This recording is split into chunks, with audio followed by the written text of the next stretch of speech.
The desert sun hung like a molten disk in the cloudless sky, beating down on the sprawling military base with merciless intensity. Colonel Robert "Iron" Sherman stood motionless on the tarmac, squinting against the glare as he watched the C-130 transport plane taxi toward him. His weathered face, lined with 30 years of military service, remained impassive, but his stomach tightened with a familiar knot of anticipation. At 53, Sherman carried himself with the unmistakable bearing of a career soldier. 6 feet tall with broad shoulders that still held their square set despite his age, he commanded respect without uttering a word. His close-cropped hair had turned silver years ago, and deep creases framed his pale blue eyes, eyes that had seen more combat than most men could endure in several lifetimes. The transport's engines whined down as it came to a halt. Sherman adjusted his uniform, making sure the rows of ribbons and medals were perfectly aligned, including the Medal of Honor that he never wore casually but had donned today for a specific reason. The medal felt heavy on his chest, a physical reminder of the day in Vietnam that had defined his military career and haunted his dreams for decades. The plane's rear ramp lowered with a mechanical groan, and among the first wave of arriving personnel, Sherman spotted him immediately. Second Lieutenant Patrick Sherman, fresh from West Point, looking painfully young in his crisp uniform. His son. Their eyes met across the tarmac. Patrick's stride faltered for just a moment before he composed himself and approached with textbook military precision. He stopped at the regulation distance and saluted sharply. "Colonel Sherman, sir." Second Lieutenant Patrick Sherman reporting as ordered. Robert returned the salute. "At ease, Lieutenant." The formality in his voice sounded foreign even to his own ears. "Welcome to Operation Desert Shield." Patrick lowered his hand, his posture relaxing only marginally. "Thank you, sir." Father and son stood in uncomfortable silence, the gulf between them seemingly wider than the desert stretching around them. It had been this way since Patrick had announced his decision to attend West Point 3 years ago. Robert had been proud, of course, but the arguments had started when Patrick chose to specialize in engineering rather than combat leadership. "Your quarters are arranged. Sergeant Willis will show you to them." Sherman gestured to a waiting NCO, briefing at 1800 hours. "Yes, sir." Patrick hesitated, clearly expecting something more personal, then nodded curtly when nothing came. "I'll be there." As Patrick walked away, Sherman felt the familiar mix of pride and frustration that had characterized their relationship for years. His son had graduated in the top 10% of his class, a technical prodigy with an intuitive understanding of the complex systems that modern warfare depended on. But he had deliberately chosen a path that would keep him away from the front lines, a decision that Sherman couldn't understand or accept. The base loudspeaker crackled to life, interrupting his thoughts. "Colonel Sherman, report to command immediately." "Colonel Sherman to command." 20 minutes later, Sherman sat in a climate-controlled conference room facing Major General Howard Winters, commander of the 1st Armored Division. The general pushed a folder marked "Top Secret" across the polished table. "Bob, I know you're 3 weeks away from retirement, but I need you for one last mission." Winters leaned forward, his expression grave. "The Eagle Troop of 2nd Armored Cavalry Regiment needs an experienced commander for a special reconnaissance mission. You're the only man with the right combination of tank combat experience and leadership." Sherman opened the folder and scanned the contents, his pulse quickening despite himself. "Sir, with respect, I've been overseeing training rotations for the past year. There are younger officers better suited for field command. None with your experience in armored warfare," Winters countered, "and none who've demonstrated your judgment under fire." He paused. "You're the only tank commander I've ever known who destroyed 3 enemy vehicles while evacuating wounded men." The memory flashed unbidden in Sherman's mind. The hot, humid air of the Vietnamese jungle, the screams of his men, the overwhelming stench of burning fuel and flesh as he maneuvered his tank to shield the medevac helicopter, firing with deadly precision while keeping the vehicle between the enemy and his wounded comrades. "That was a different war, sir. Different equipment, different enemy. The principles remain the same." Winters pushed another document forward. "Intelligence reports indicate the Republican Guard is much better equipped than we initially thought. They've got the latest T-72 variants, possibly with enhanced night fighting capabilities. We need someone who understands tank-on-tank combat at a bone-deep level." Sherman studied the satellite photos of Iraqi tank formations. Something in him, something he'd thought long dormant, stirred to life. The strategist in him automatically began analyzing deployment patterns, identifying weaknesses. There's something else. Winter's voice dropped. Your son's assignment. Sherman looked up sharply. Patrick? He's been assigned to the 2nd ACR as well, as a technical officer, specifically to Eagle Troop. The revelation hit Sherman like a physical blow. That's impossible. He just arrived. There must be a mistake. No mistake. His expertise with the Abrams thermal imaging systems is precisely what they need. The latest intelligence suggests the Republican Guard may have countermeasures we haven't encountered before. Sherman's jaw tightened. Patrick under his direct command, potentially heading into combat. The very scenario he'd fought to prevent throughout his son's military education. With respect, General, I request that Lieutenant Sherman be reassigned to a support role further from the front. Winter's expression hardened. Request denied, Colonel. This isn't about your family. It's about putting the right people in the right positions. Your son is one of the best technical officers we have for the Abrams systems. And you're the best combat commander for a tank unit facing superior enemy numbers. Sherman fell silent, the implications sinking in. His final mission would place him directly responsible for his son's life in combat conditions. The choice is yours, Bob, Winter said more gently. You can process your retirement paperwork, in which case both you and your son will be assigned elsewhere. Or you can take command of Eagle Troop with your son as technical officer. But I won't split them up. They need both of you. Sherman stared at the satellite photos again, at the neat formations of Iraqi armor waiting in the desert. If not him, another commander would lead that troop, would be responsible for his son's life. Someone with less experience, less judgment. When do I assume command? He asked finally. Winter smiled grimly. Immediately, you deployed to the forward operating base in 48 hours. As Sherman left the command center, the weight of the Medal of Honor seemed heavier than ever. 30 years ago, he'd saved his men through a combination of courage, skill, and blind luck. Now he would need to do it again, with his own son's life in the balance. That evening, he found Patrick in the officer's mess, sitting alone with technical manuals spread around his meal tray. May I join you, Lieutenant? Sherman asked formally, aware of the other officers watching them. Patrick looked up, surprise flickering across his features. Of course, Colonel. Sherman sat, placing his tray carefully to avoid disturbing the manuals. He noticed they contained detailed schematics of the M1A1 Abrams thermal imaging system. I've been assigned to command Eagle Troop, he said without preamble. I understand you'll be the technical officer. Patrick's fork paused halfway to his mouth. You're taking field command? I thought you were processing retirement. Plans change. Sherman took a bite of the tasteless military food. We deploy in 48 hours.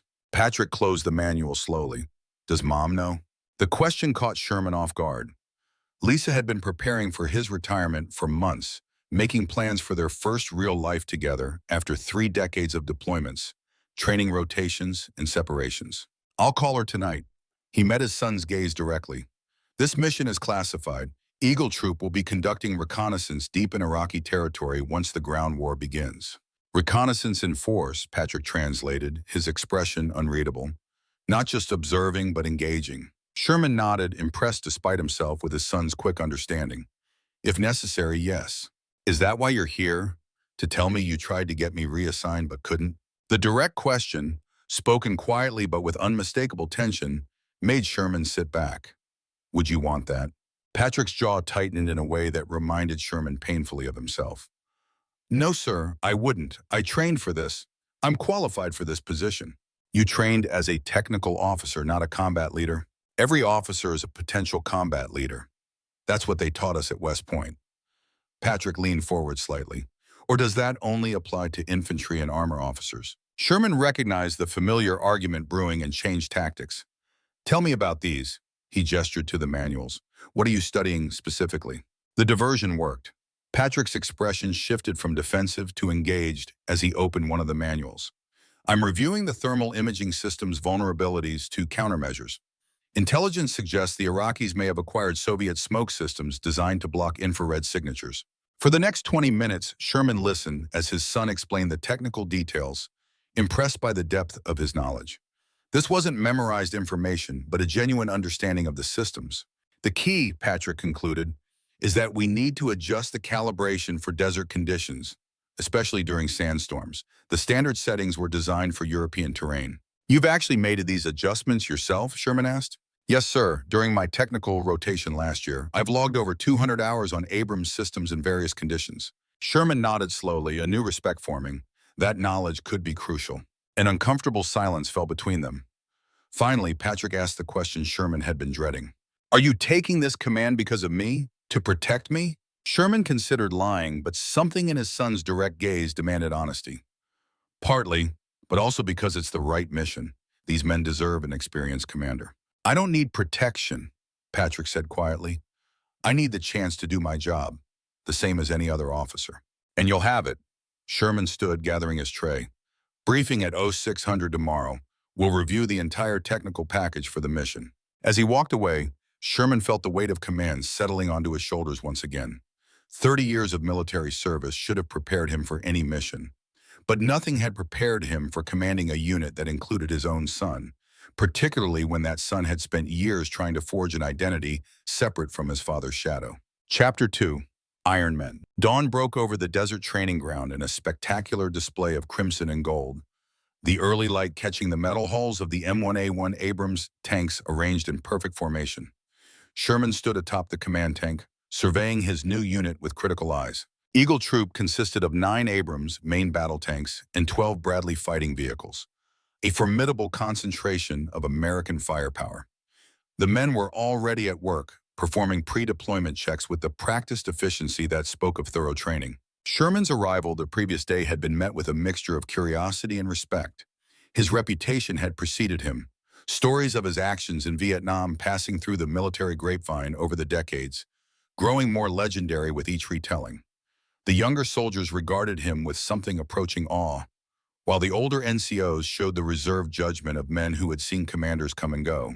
Quite a sight, isn't it? The gravelly voice belonged to First Sergeant Frank Bulldog Ramsey, a barrel-chested man with 48 years of hard living etched into his face. Ramsey had served as Sherman's driver in the late 1970s, their paths crossing again by chance or fate for this final mission. They look good on paper, Sherman replied, watching as maintenance crews swarmed over the vehicles. What's your assessment? Ramsey spat into the dust, a habit he'd never broken despite numerous reprimands. Green but solid. Most have never seen combat, but they've trained well. The tank crews are tight. Bradley teams need work. He paused. Lieutenant Wilson's been running them hard, trying to make his mark. Lieutenant Daniel Wilson was Sherman's executive officer, a 33-year-old West Point graduate with an exemplary service record, but no combat experience. According to his file, he had graduated top of his class in armored warfare tactics at Fort Knox and had published articles in military journals about modern tank combat theory. What's your read on Wilson? Sherman asked, trusting Ramsey's judgment of character over any personnel file. Smart, ambitious, thinks he knows everything about tank warfare from simulations and textbooks. Ramsey shrugged. The men respect his intelligence, but not his judgment, if you understand the difference. Sherman nodded. He understood perfectly. In combat, intellectual understanding of tactics meant nothing without the judgment that came from experience. And the other key personnel? Martinez is your best gunner. 29, steady hands, eyes like a hawk. They call him Eagle Eye. Could thread a needle at 2,000 meters. Ramsey pointed to a Hispanic soldier meticulously checking the barrel of a tank's main gun. Thompson's your tech and comms specialist. 35, quiet, keeps to himself, but knows the radio and medical equipment better than anyone. They call him Doc. Sherman scanned the busy scene below. And my son? Ramsey's expression remained carefully neutral. Lieutenant Sherman arrived yesterday. Already made an impression, pulling an all-nighter to recalibrate the thermal systems on 3 tanks. He hesitated. Permission to speak freely, sir? Always, Bull. Having your son under direct command is a complication we don't need. The men will be watching how you treat him, looking for favoritism or the opposite. Sherman had considered this problem from every angle throughout the sleepless night. I'm aware. That's why you'll be his direct superior for all technical matters. I'll only interface with him through the chain of command. Ramsey nodded approvingly. Good call. He checked his watch. Wilson's due to brief the officers in 10 minutes. Want to observe before you take over? Yes, I need to see how he handles himself when he's in charge. The briefing took place in a sandbag command tent, with maps of the Iraqi border region spread across portable tables. Lieutenant Wilson stood at the head, pointer in hand, his lean frame vibrating with barely contained energy. At 33, he was older than most lieutenants, having worked his way up through the ranks before attending officer candidate school.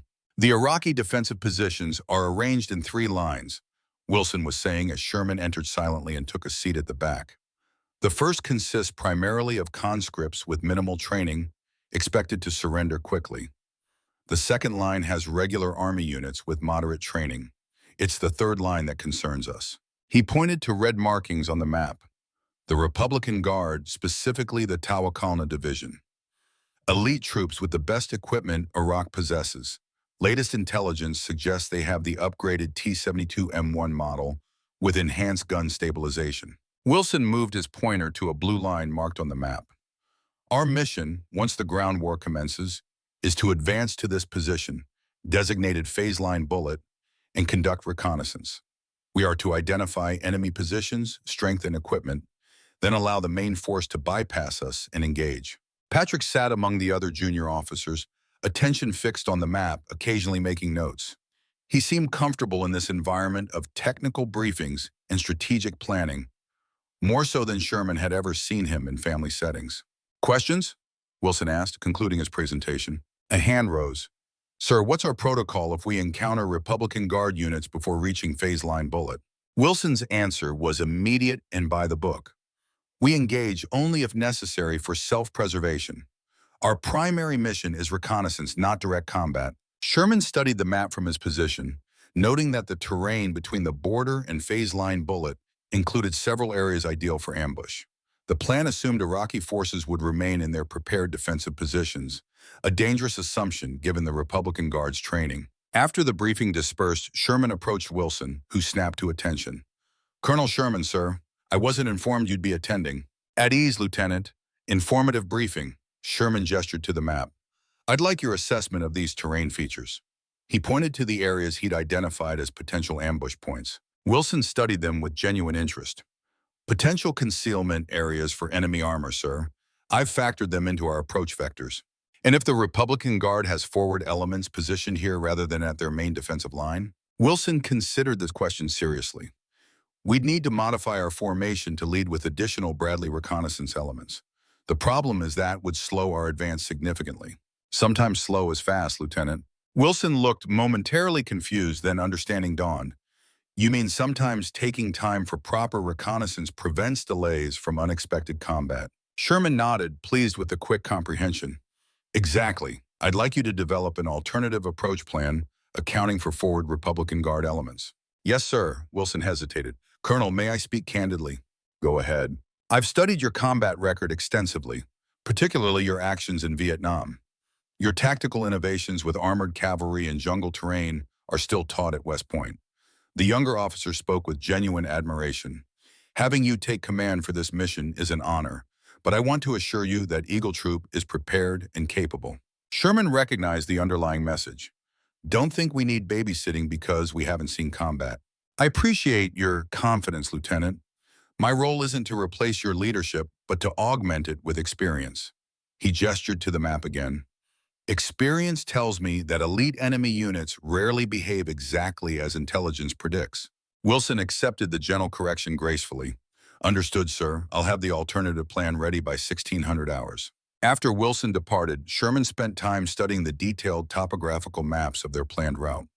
The terrain was mostly flat desert, ideal for the Abrams' speed and long-range engagement capabilities, but the scattered ridgelines and wadis could provide cover for Iraqi armor. He was still examining the maps when Patrick entered the tent. Colonel, his son acknowledged formally, I've completed the thermal calibration adjustments on the primary tanks. Report, Lieutenant, Sherman responded with equal formality, aware that others might be within earshot. Patrick placed a technical folder on the table. We've modified the thermal imaging systems to account for extreme temperature variations in desert conditions. The standard calibration was optimized for European environments, where temperature differentials between vehicles and background are more pronounced. Sherman opened the folder, reviewing the technical specifications with a tank commander's practiced eye. While some of the electronic details were beyond his expertise, he understood the tactical implications perfectly. This will affect target acquisition range? Yes, sir. Initial tests show a 22% improvement in identification range under optimal conditions, and more importantly, an 18% improvement under degraded visibility conditions such as sandstorms. Sherman looked up sharply. Sandstorms? The operational plan assumes clear weather conditions. Historical meteorological data for this region indicates a 35% probability of sandstorm activity during the projected mission timeframe. Patrick's voice remained professionally detached. I took the initiative to optimize for degraded conditions as a contingency. A cold realization settled in Sherman's stomach. The mission planners had overlooked a critical environmental factor, one that could have catastrophic consequences for visibility-dependent modern tank warfare. His son had identified and addressed the oversight without being directed. Good initiative, he said simply, making a mental note to completely revise their tactical approach. If sandstorms were a possibility, the entire engagement paradigm would shift. Patrick hesitated, then spoke in a lower voice. Sir, there's another matter. During calibration, I identified a potential critical flaw in 3 of our tank's thermal systems. Sherman immediately recognized the serious implications. Explain. The targeting computer integration shows intermittent failures under continuous operation exceeding 4 hours. The system doesn't fail completely, but shows ghost heat signatures that could be misidentified as valid targets. Have you reported this up the chain? Patrick's expression tightened. Yes, sir. The maintenance chief said all systems checked out within operational parameters during the last diagnostic and suggested it might be user error on my part. The dismissal of his son's concerns troubled Sherman deeply. In combat, such a malfunction could lead to catastrophic friendly fire incidents. Document everything, he ordered. I want comprehensive testing logs, not just the summary reports. And I want those 3 tanks taken offline for complete system diagnostics. That would leave us with only 6 operational Abrams, sir. 6 reliable tanks are better than 9 unreliable ones. Sherman closed the folder. Have the maintenance chief report to me directly after you deliver the documentation. Yes, sir. Patrick gathered the folder, then paused at the tent entrance. Thank you for taking this seriously. The simple statement carried the weight of years of friction between them. Years when Patrick had felt his father valued combat leadership over technical expertise. Sherman merely nodded, maintaining professional distance. But after Patrick left, he sat heavily in the folding chair, confronting an uncomfortable truth. His son's technical knowledge, which he had privately considered a retreat from the real soldiering of combat leadership, had just identified a potentially mission-critical issue that experienced combat officers had missed. Later that afternoon, Sherman assembled the key leaders of Eagle Troop near the tanks. The desert sun beat down mercilessly, the temperature well over 100 degrees, but he wanted them to feel the conditions they would be fighting in. Gentlemen, in 48 hours, we deploy to the forward operating base. In approximately 1 week, we expect the ground war to commence. His voice carried across the assembled officers and senior NCOs. Our mission is reconnaissance, but make no mistake, we will engage the enemy. He moved to the side of the nearest Abrams. The M1A1 Abrams is the finest main battle tank ever built. 63 tons of American engineering excellence. Its 120mm smoothbore main gun can deliver a depleted uranium sabot round with pinpoint accuracy at ranges exceeding 3,000 meters. Its Chabum composite armor can withstand direct hits from most enemy ammunition. Sherman ran his hand along the tank's armored flank, feeling the heat radiating from the metal. But its greatest advantage isn't firepower or protection, it's you, the crews who operate it, who understand its capabilities and limitations, who make decisions under fire. His gaze swept across the assembled men, lingering briefly on Patrick, who stood slightly apart from the others. Lieutenant Sherman has identified a critical issue with the thermal imaging systems on 3 of our tanks. Those vehicles are now undergoing complete diagnostic overhauls. He's also implemented calibration adjustments to improve performance in sandstorm conditions, which we may well encounter. The maintenance chief, a crusty warrant officer named Kellerman, shifted uncomfortably. Sherman fixed him with a hard stare. Technical expertise is not secondary to combat leadership. It is an essential component of modern warfare. I expect every concern raised by my technical officers to be treated with the utmost seriousness, regardless of rank or experience. The message was clear. Patrick's observations had been validated at the highest level, and the dismissal of his concerns would not be tolerated. Now about our enemy. Sherman moved to a large photograph mounted on an easel, showing an Iraqi T-72 tank. The T-72 is a formidable adversary not to be underestimated. Its low profile makes it a difficult target. Its 125mm gun can penetrate standard NATO armor at combat ranges. And the Republican Guard crews are not the poorly trained conscripts many of you have been led to expect. He tapped the photosome. The primary T-72 vulnerabilities are its fire control system, which lacks the sophisticated thermal imaging of the Abrams, and its ammunition storage design, which tends to catastrophically detonate when penetrated. Wilson stepped forward with another photo, this one showing the interior of a T-72 turret. The autoloader system places ammunition in a ring around the turret base. A penetrating hit typically causes a secondary explosion that blows the turret completely off the hull. Sherman nodded his approval at Wilson's contribution. In ideal conditions, we outclass the T-72 in every category, but combat is never fought in ideal conditions. Intelligence suggests the Republican Guard units have received enhanced Soviet-designed smoke systems specifically developed to counter thermal imaging. This news caused a stir among the officers. The Abrams' technological superiority depended heavily on its advanced thermal sights. Lieutenant Sherman will brief you on countermeasures we're implementing, Sherman concluded. I expect each of you to ensure your crews understand both our advantages and our vulnerabilities. Overconfidence kills more effectively than enemy fire. Chapter 3, At the Edge of Battle. The forward operating base straddled the Saudi-Iraqi border.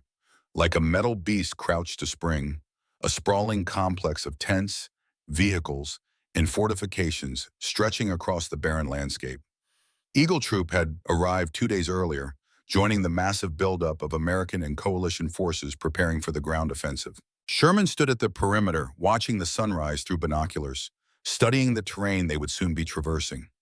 In the distance, he could make out the faint outlines of the Iraqi defensive positions, barely visible through the heat haze already rising from the desert floor. The pain in his chest had returned during the night, a tight squeezing sensation that had first appeared 3 months ago during a routine physical training exercise.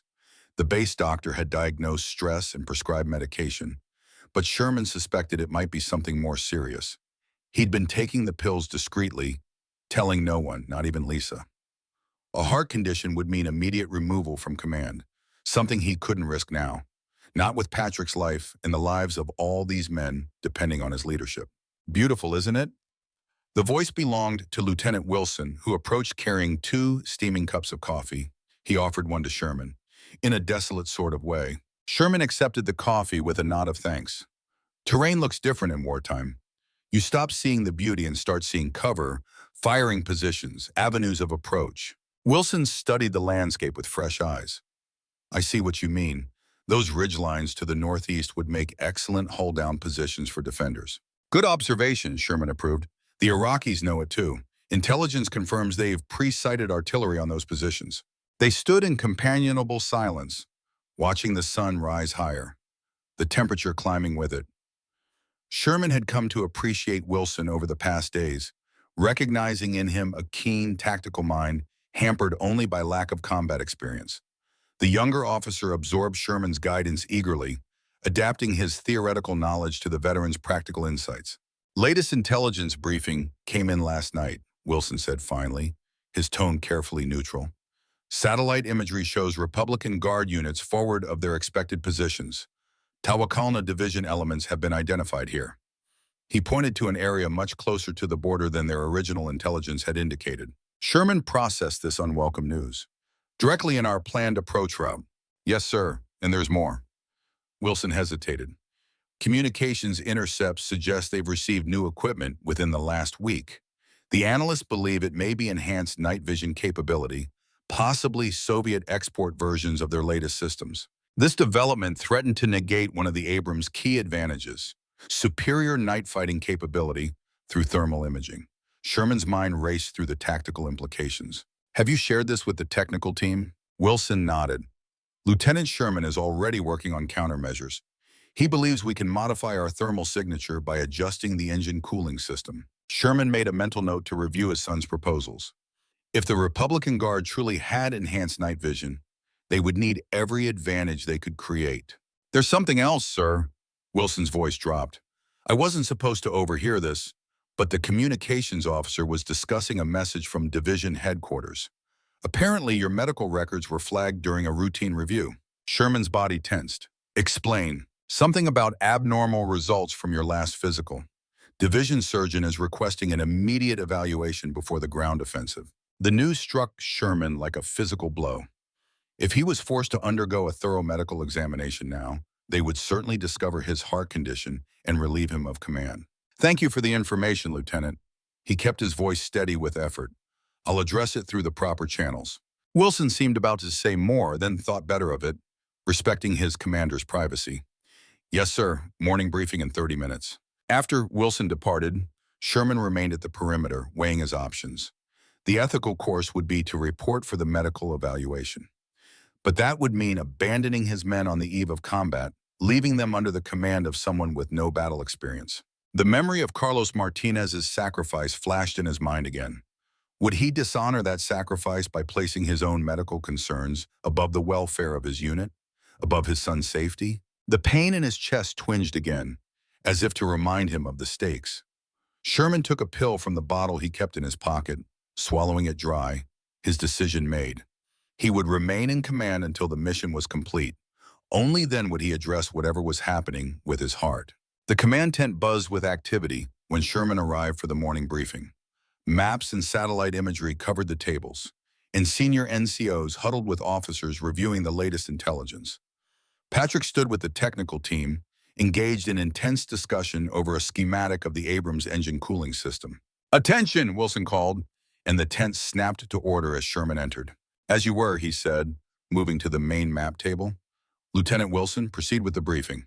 Wilson pointed to the map where new markings indicated the updated Republican Guard positions. Latest intelligence places elements of the Tawakkalna Division significantly forward of previous estimates. Their T-72s are positioned here, here, and here, effectively blocking our primary approach route to Phase Line Bullet. The room tensed at this news. What had been planned as a relatively straightforward reconnaissance mission now looked increasingly like a direct confrontation with Iraq's elite forces. Additionally, Wilson continued, we've received confirmation that at least some Republican Guard units have been equipped with enhanced night vision systems, likely the Soviet 1K-13 thermal sight or equivalent. Sergeant Martinez spoke up from where he stood with the other tank gunners. How does that compare to our thermal imaging, sir? Patrick answered before Wilson could respond. It's still inferior to the Abrams system in ideal conditions. Their effective identification range is approximately 1,800 meters compared to our 2,500. But, he added significantly, in degraded visibility conditions such as sandstorms, the difference narrows considerably. Sherman noted the respect with which the technical question was directed to his son rather than to a higher-ranking officer. Patrick had clearly established his expertise in the unit. Lieutenant Sherman is implementing modifications to our thermal signature management, Wilson added. He'll brief you on those details separately. Sherman studied the map, mentally revising their tactical approach based on the new intelligence. Our mission parameters remain unchanged, he said, finally. Reconnaissance to Phase Line Bullet. But given the new enemy dispositions, we'll need to adjust our route and formation. He traced an alternate path on the map. We'll approach from the southwest rather than directly east. The terrain offers better cover, and satellite imagery shows fewer pre-sighted artillery positions. The officers and NCOs gathered closer as Sherman outlined his revised plan. We'll advance in a modified wedge formation.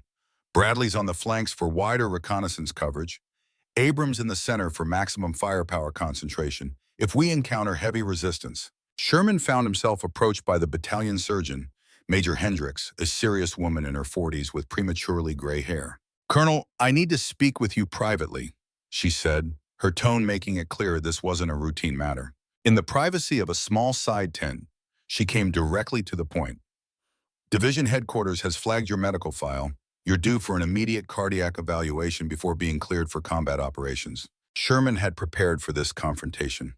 "The timing is problematic, Major. We deploy in less than 8 hours." "I'm aware, sir." Her expression remained professionally neutral. "But regulations are clear. Any flag for potential cardiac issues requires immediate evaluation. And if I refuse, then I'm obligated to report that refusal to Division Medical Command, who would likely relieve you pending evaluation." She studied him with clinical detachment. Are you experiencing symptoms, Colonel? Chest pain, shortness of breath, irregular heartbeat? Sherman met her gaze steadily. Nothing that impacts my ability to command, Major. That wasn't my question, sir. A tense silence stretched between them.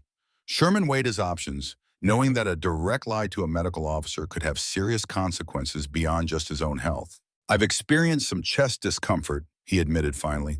Nothing severe, possibly stress-related, given the circumstances. Hendricks frowned.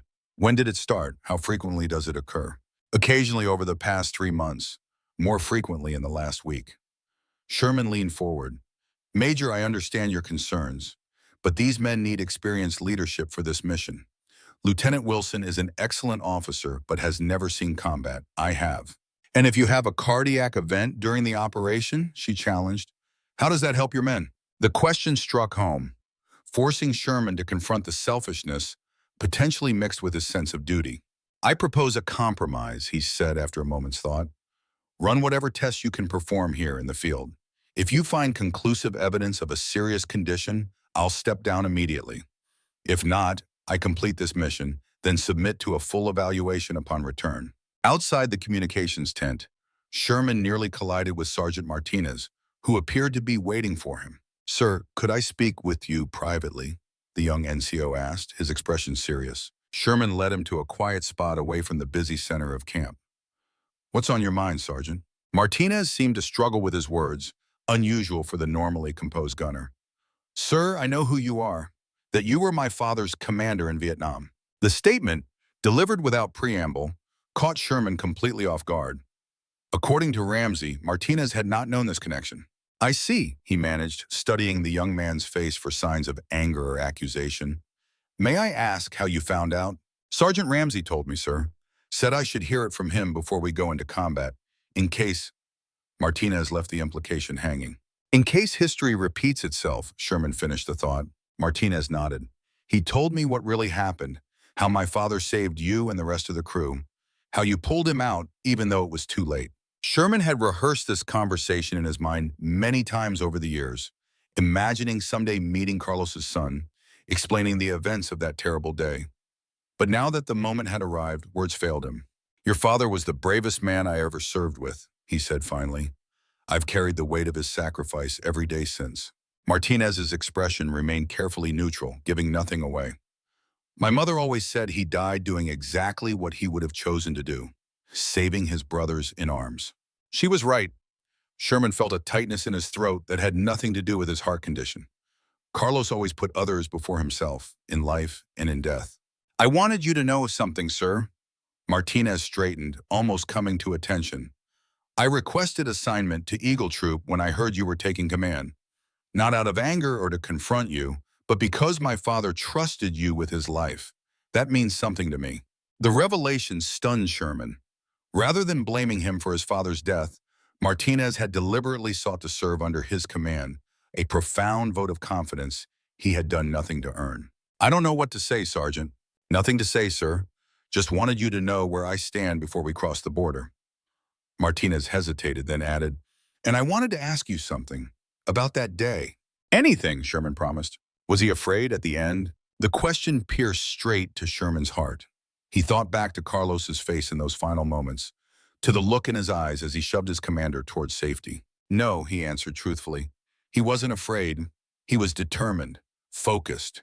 He knew exactly what he was doing and made his choice without hesitation. Martinez nodded, seeming to find comfort in this description. Thank you, sir. That helps. After the young sergeant departed, Sherman remained alone in the darkness, overwhelmed by the unexpected absolution. For 30 years, he had carried the guilt of surviving when Carlos hadn't, of receiving honors for an action in which he had been saved rather than savior. Martinez's words hadn't erased that guilt, but they had somehow transformed it, giving it new meaning. Sherman returned to his quarters and removed the Medal of Honor from its case. He rarely looked at it, uncomfortable with the reverence others attached to it. Now he studied it in the dim light, thinking of Carlos Martinez, of Patrick, of all the men who would follow him into combat tomorrow. The medal wasn't really his, he realized. It belonged to Carlos and to every soldier who had ever placed duty and comrades above self-preservation. Sherman had simply been its custodian all these years, bearing witness to a courage he had benefited from, but could never fully repay. He carefully returned the medal to its case. Tomorrow they would cross into Iraq, facing dangers both known and unknown. The pain in his chest remained a constant reminder of his own mortality, a counterpoint to the crushing responsibility of command. But for the first time in years, Robert Sherman felt a strange sense of peace. Whatever happened in the days ahead, he would face it with the same courage Carlos had shown, the same technical brilliance Patrick demonstrated, the same loyalty Sergeant Martinez offered. Not for glory or recognition, but because that was what duty demanded. That was what honor required. The desert night grew cold around him, stars blazing in the black sky with unnatural brilliance. Somewhere beyond the horizon, the Republican Guard waited with their T-72 tanks, their elite troops, their Soviet-supplied night vision equipment. But Eagle Troop would be ready for them, technology matched with experience, youth balanced by wisdom. And Robert Sherman would lead them, heart condition and all, carrying 30 years of memory and guilt and honor into what would likely be his final battle. First light crept across the desert floor, revealing a long column of American armor poised at the border like predators ready to spring. 9 Abrams tanks and 12 Bradleys of Eagle Troop sat with engines idling, their crews alert inside, awaiting the order to advance. At the head of the formation, Colonel Robert Sherman stood in the open turret of his command tank, binoculars trained on the featureless terrain ahead, searching for any sign of the enemy. Behind him, across the sandy expanse, thousands of coalition forces were similarly positioned, the largest armored assault since World War II about to begin. Sherman felt the weight of history pressing down alongside the responsibility of command. The colossal force assembled here would smash through Iraqi defenses like a battering ram, but Eagle Troop would be among the first to make contact, the tip of the spear. 10 minutes to H-hour, sir, Lieutenant Wilson's voice came through the command net, calm and professional despite the tension. Roger that, Sherman replied, lowering his binoculars. His eyes swept over the formation one last time, lingering briefly on the third tank in line, the one carrying his son. Patrick had spent the pre-dawn hours making final adjustments to the thermal imaging systems, ensuring every advantage for the coming battle. Sherman had watched from a distance, struck by his son's quiet competence, so different from his own approach to warfare. The command radio crackled to life. All Eagle elements, this is Eagle 6, radio check. One by one, the tank and Bradley commanders reported in, voices tense but controlled. Patrick's voice, when it came, sounded remarkably steady for a young officer facing his first combat operation. Eagle 3, operational and ready. Sherman acknowledged the reports, then switched to the battalion frequency for final confirmation. The division commander's voice filled the net, addressing all units simultaneously. All elements, execute Operation Desert Storm. I say again, execute Desert Storm. Godspeed. Sherman took one deep breath, savoring the cold morning air, then dropped down into the tank, closing the hatch above him. Inside, the cramped compartment hummed with electronic systems in the low rumble of the turbine engine. Sergeant Ramsey sat in the driver's position, hands poised on the controls, while Martinez waited at the gunner's station, his eye already pressed to the thermal sight. Forward bull, Sherman ordered. Standard speed. Moving out, Ramsey confirmed, and the massive vehicle lurched forward, crossing the invisible line that marked Iraqi territory. The advance began without resistance, the armored column rolling across the open desert at 30 miles per hour, raising plumes of dust visible for miles. Inside the tanks, crews scanned their sectors with practiced precision, searching for threats that had yet to materialize. The first hour passed in tense silence, broken only by routine position reports and observations of terrain features. Sherman watched the navigation display as they penetrated deeper into enemy territory. Intelligence had indicated the first line of Iraqi defenses would be encountered approximately 10 kilometers in, manned primarily by conscripts expected to surrender quickly rather than fight. But there was no sign of defensive positions, no bunkers, no pre-dug tank emplacements. Something felt wrong. Eagle 2, this is 6. Report any sign of enemy positions in your sector. Eagle 6, this is 2, Wilson's voice responded. Negative contact. Terrain appears undisturbed. No evidence of prepared defenses. Sherman frowned. Iraqi forces should have been here, even if only in token resistance. Their absence suggested either faulty intelligence or, more concerning, a tactical withdrawal to stronger positions. All elements, Maintain vigilance, they're out there somewhere. As if summoned by his words, Martinez straightened at his station. Contact, 2 o'clock, 4,000 meters. Sherman swung his own optical sight to the indicated bearing. Through the magnification, he could make out small figures moving across the desert floor, apparently on foot. Hold fire, he ordered. Continue to observe. As the column closed the distance, the figures resolved into a ragged line of Iraqi soldiers, walking with hands raised, some waving white cloths tied to rifle barrels. There appeared to be no officers among them, just weary-looking conscripts making the rational choice to live rather than die for Saddam Hussein. Eagle 6 to all elements. Enemy personnel surrendering to our front. Maintain formation and bypass.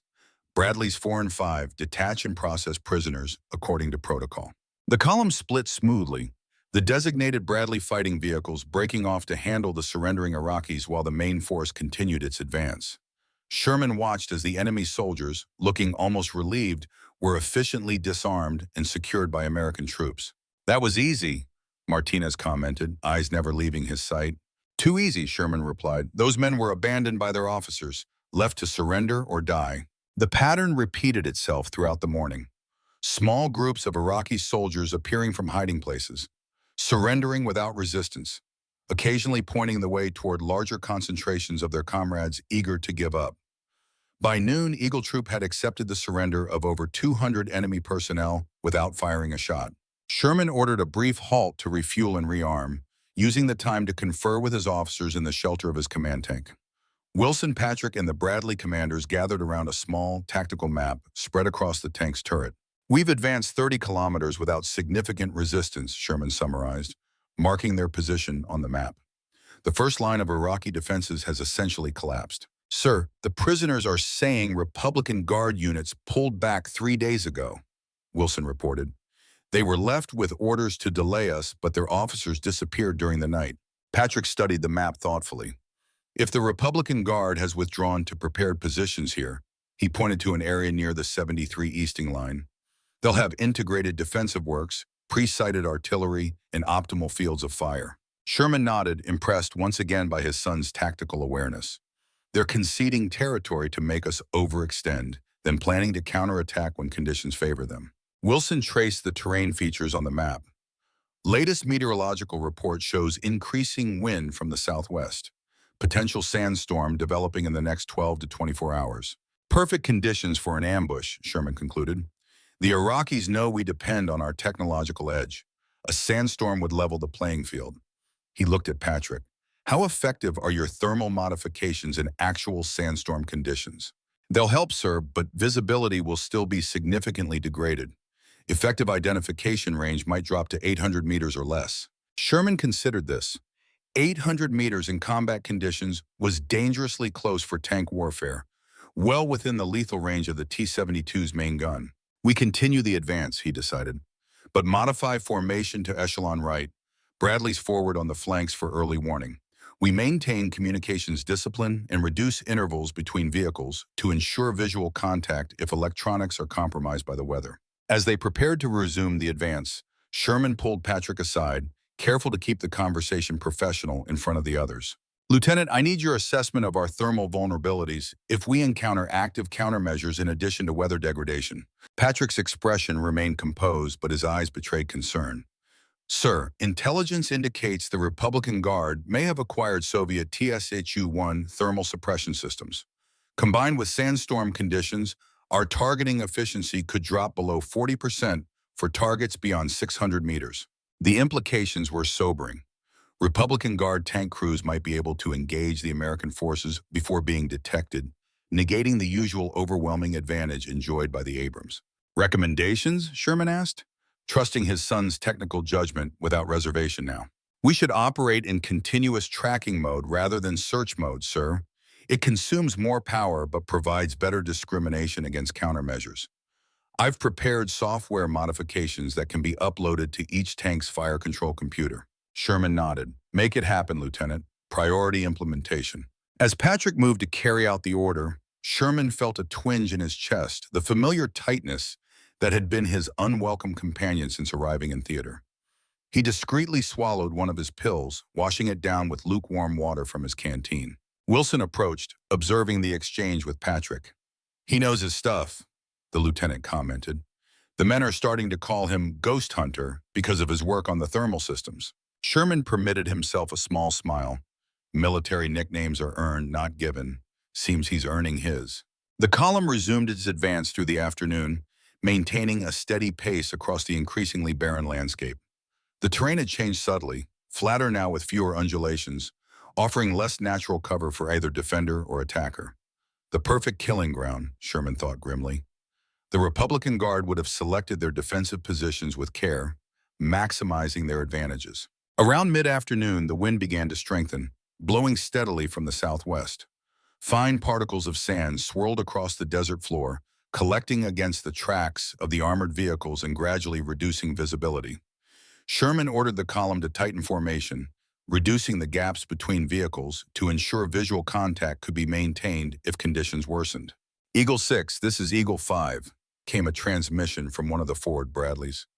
"Contact front, multiple heat signatures at extreme range, bearing 035. Sherman immediately swung his optical sight to the indicated direction.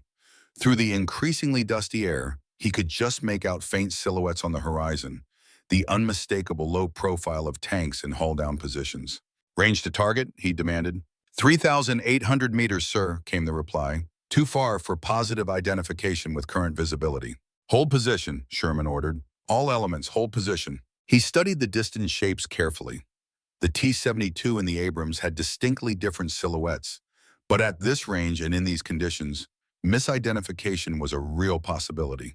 The last thing he wanted was a friendly fire incident. "Lieutenant Sherman," he called over the command net, "can you enhance thermal discrimination at this range?" Patrick's voice came back instantly. "Working on it, sir. Uploading filter modifications now." Seconds ticked by as Patrick implemented his technical adjustments. Sherman continued to observe the distant targets, which had not yet moved. Either they hadn't spotted the American column, or they were waiting for optimal firing position. "Try your thermals now, sir," Patrick reported. "Channel 4, enhance contrast." Sherman switched to the indicated setting and immediately saw the difference. The thermal signatures of the distant vehicles stood out more clearly against the background heat of the desert. The distinctive profile of T-72 tanks became unmistakable, along with supporting armored personnel carriers. "Positive identification," Sherman announced. "T-72s in prepared positions, approximately 12 vehicles." He had a decision to make. Their mission was reconnaissance, not direct engagement with superior enemy forces. The prudent course would be to mark the position, report to headquarters, and bypass the threat. But something about the situation felt wrong. The Iraqi tanks were positioned too obviously, almost as if they wanted to be seen. "Bull, hold position," he ordered Ramsey. Then switching to the command frequency, "Eagle 2, take your section right, 500 meters, establish overwatch position.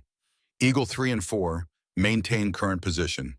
Bradleys continue forward reconnaissance, maximum caution." The formation adjusted smoothly, Wilson's tanks moving to the right flank while the center held position.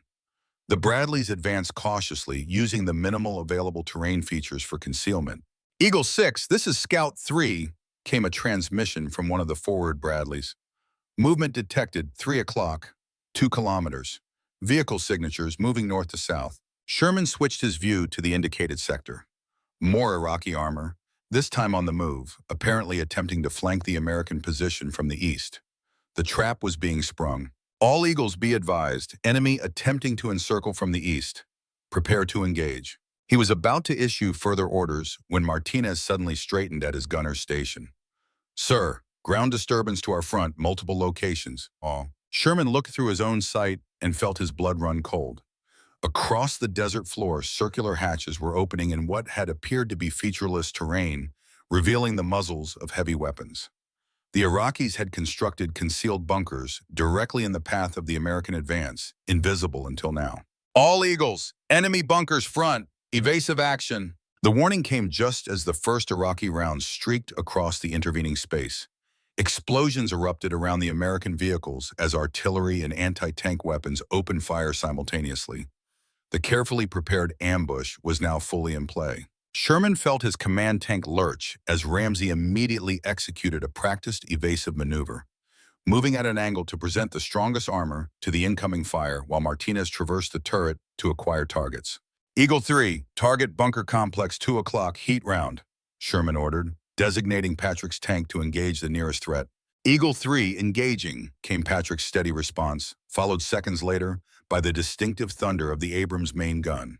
Through his sight, Sherman watched as the high-explosive anti-tank rounds slammed into the bunker, turning it into a fireball of twisted metal and concrete.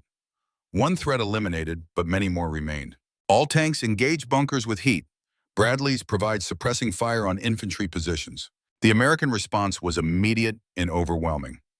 9 120mm tank guns and 12 25mm Bradley cannons opened fire almost simultaneously, their combined firepower devastating the Iraqi positions.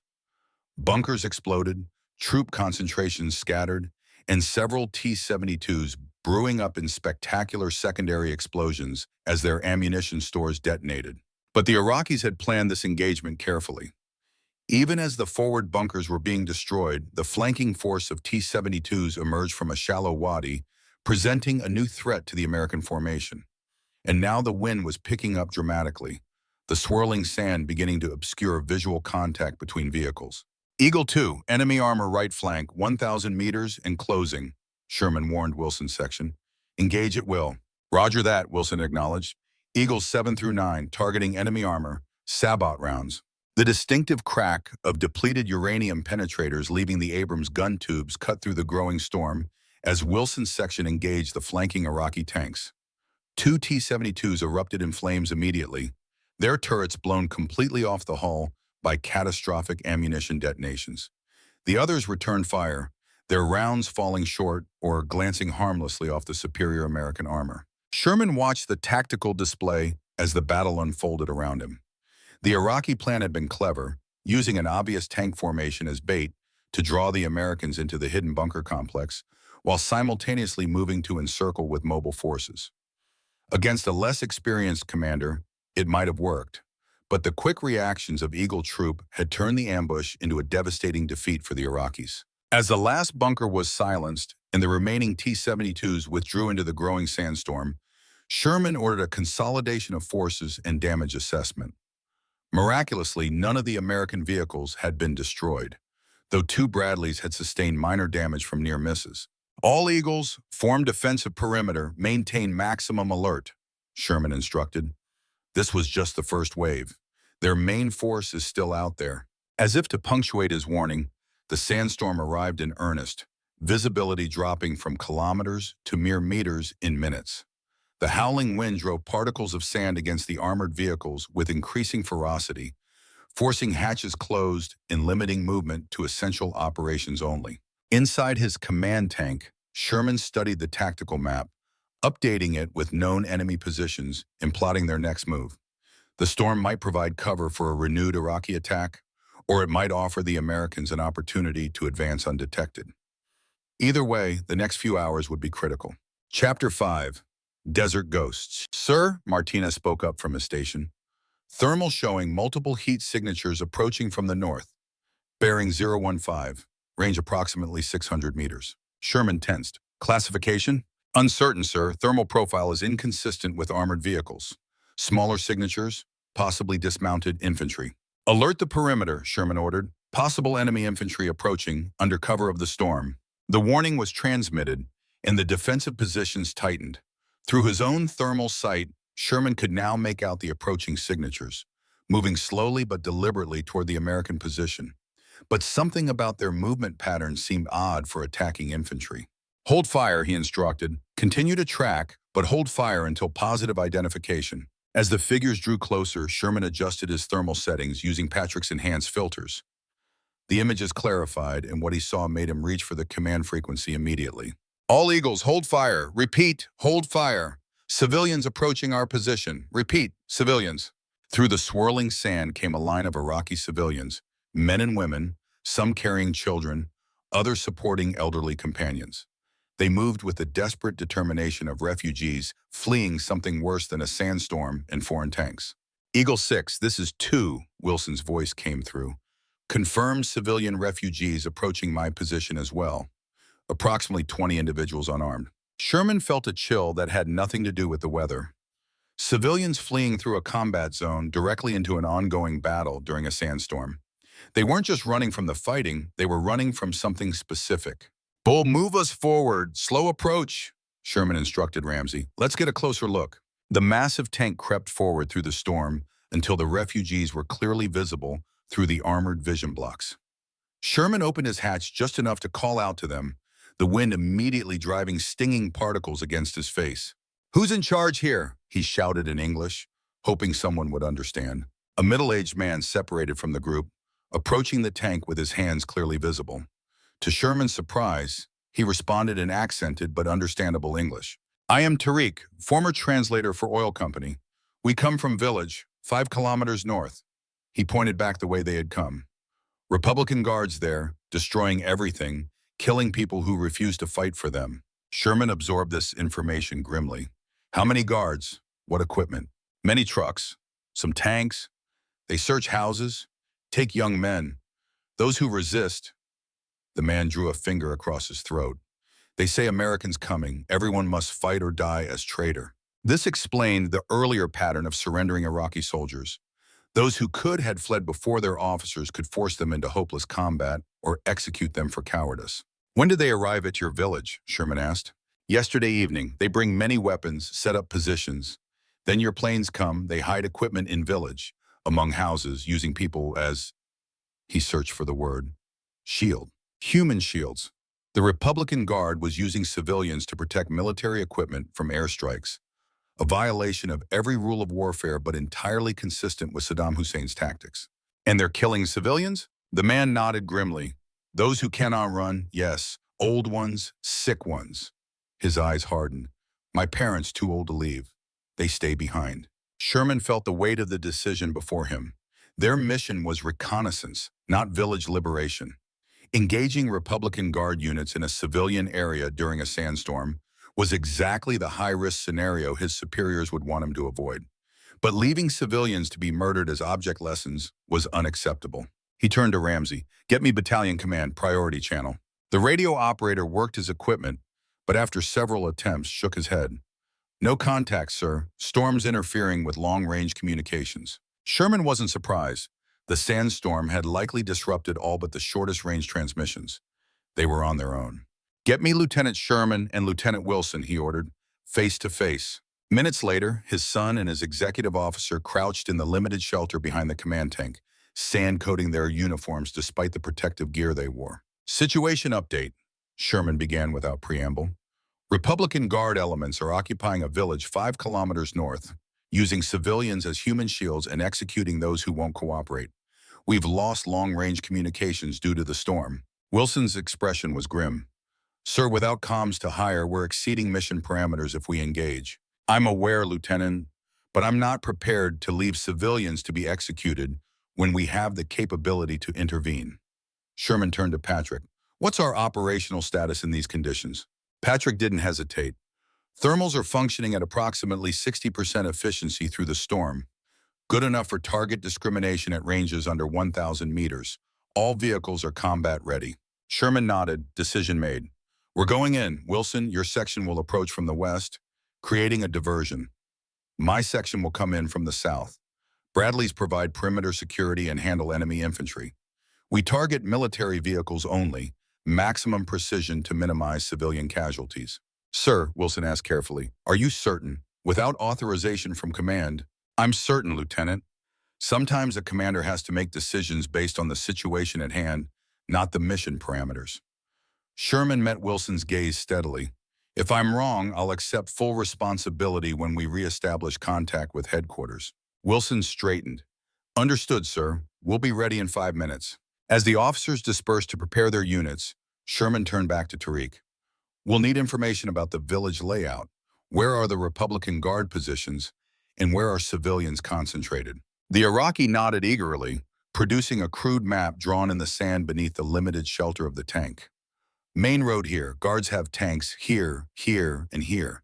He pointed to 3 locations. "Many civilians in Central Market and Mosque." "And your parents? Where are they?" "Small house here, south edge." His finger indicated a location near one of the tank positions. "Please, if you can." Sherman placed a hand on the man's shoulder. "We'll do everything possible." As Tariq rejoined the other refugees being escorted to safety behind the American lines, Sherman climbed back into his command tank. The familiar surroundings felt different now, charged with the gravity of the decision he'd just made. He was knowingly exceeding his authority, risking his career and potentially the lives of his men, including his son. "All stations ready, sir," Ramsey reported from the driver's seat. "Lieutenant Wilson's section is in position." "Commence operation," Sherman ordered. "Advance at tactical speed." The tank lurched forward into the heart of the sandstorm, visibility reduced to the spectral green images provided by the thermal sights. Behind them, the other tanks of Sherman's section followed in precise formation, maintaining contact through the short-range tactical frequency that still functioned despite the storm. "Eagle 6, this is Eagle 3, Patrick's voice came through clearly, adjusting thermal compensation for increased particulate density. "Roger 3, Sherman acknowledged. "Distribute settings to all vehicles." The column advanced slowly but steadily through the blinding storm, guided by GPS coordinates and Patrick's enhanced thermal imaging. After 20 minutes, the outskirts of the village appeared on their screens, scattered buildings and walls creating distinctive heat signatures against the cooler background. "Target identified," Martinez reported from the gunner's position. "T-72, partially concealed between buildings, bearing 010, range 800 meters. Sherman studied the thermal image. The Iraqi tank was positioned with its gun covering the southern approach, exactly where Tariq had indicated. But it was dangerously close to civilian structures. "Can you make the shot without collateral damage?" Sherman asked. Martinez adjusted his sight minutely. "Affirmative, sir. Target locked." "Fire." The Abrams rocked as his 120mm gun sent a depleted uranium penetrator downrange. Through his sight, Sherman watched as the round struck the T-72 precisely at the turret junction, the weakest point in its armor. The Iraqi tank didn't explode spectacularly as some had earlier. Instead, a smaller, more controlled detonation indicated the penetration of the crew compartment without igniting the main ammunition store. "Target destroyed," Martinez confirmed. Before Sherman could issue his next order, the radio crackled with urgent transmissions from Wilson's section. "Contact west. Multiple armored vehicles moving through the village. Confirmed T-72's 3 vehicles bearing 270. Taking fire! Building to our right." The Iraqi response was immediate and determined. Despite the sandstorm and the surprise of the American attack, the Republican Guard officers were experienced enough to organize a coordinated defense. Heavy machine gun fire erupted from multiple positions, targeting the American vehicles with remarkable accuracy considering the conditions. "Eagle 2, this is 6, Sherman transmitted. "Hold position and engage targets of opportunity. We're moving to flank from the south." "Roger 6, Wilson acknowledged, his voice steady despite the chaos evident in the background. "Be advised, enemy infantry deploying with anti-tank weapons." That was a serious threat. Even the formidable armor of the Abrams was vulnerable to a well-placed shot from an RPG at close range, particularly from above or behind where the armor was thinnest. "All Bradleys, priority targets are enemy at teams," Sherman ordered. "Use thermal to identify and engage." The lighter fighting vehicles responded immediately, their 25mm chain guns sending streams of high-explosive ammunition into the positions where Iraqi infantry sheltered. The distinctive stutter of the weapons cut through the howling wind, providing a counterpoint to the deeper boom of tank cannons engaging armored targets. Sherman directed his section through the southern edge of the village, using the limited cover provided by buildings and walls to mask their approach. The sandstorm, which had initially seemed a hindrance, now worked in their favor, allowing them to close to devastating short range before the Iraqi tanks could effectively respond. "Eagle 3, target building corner, 300 meters, Sherman directed Patrick's tank. "Enemy command post." "Eagle 3 engaging," Patrick responded. The building erupted in flames as the high-explosive round found its mark, eliminating the Republican Guard's local command and control capability. As they penetrated deeper into the village, the fighting became increasingly close quarters and chaotic.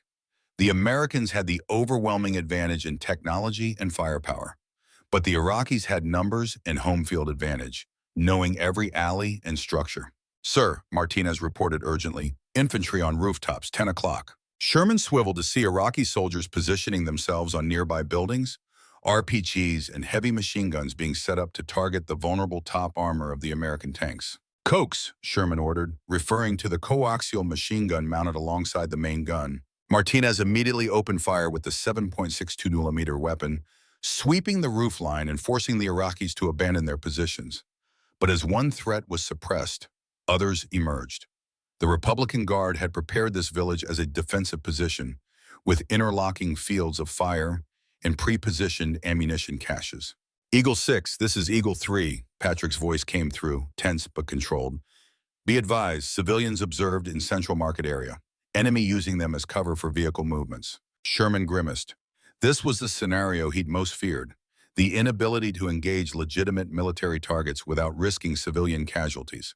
Roger 3. Designate market area as no fire zone. Maneuver to block enemy access roads. The battle continued to rage across the village. American precision confronting Iraqi desperation.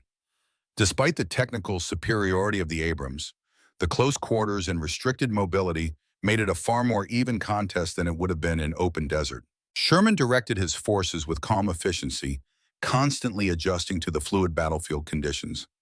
Wilson's section had successfully engaged and destroyed the western defensive line, eliminating 4 T-72s and numerous lighter vehicles.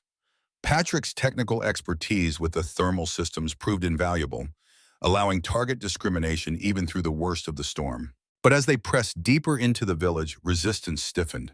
The Republican Guard officers, realizing they were fighting for their lives, abandoned any pretense of protecting civilians and began using them explicitly as shields, forcing groups of villagers to walk in front of advancing Iraqi units.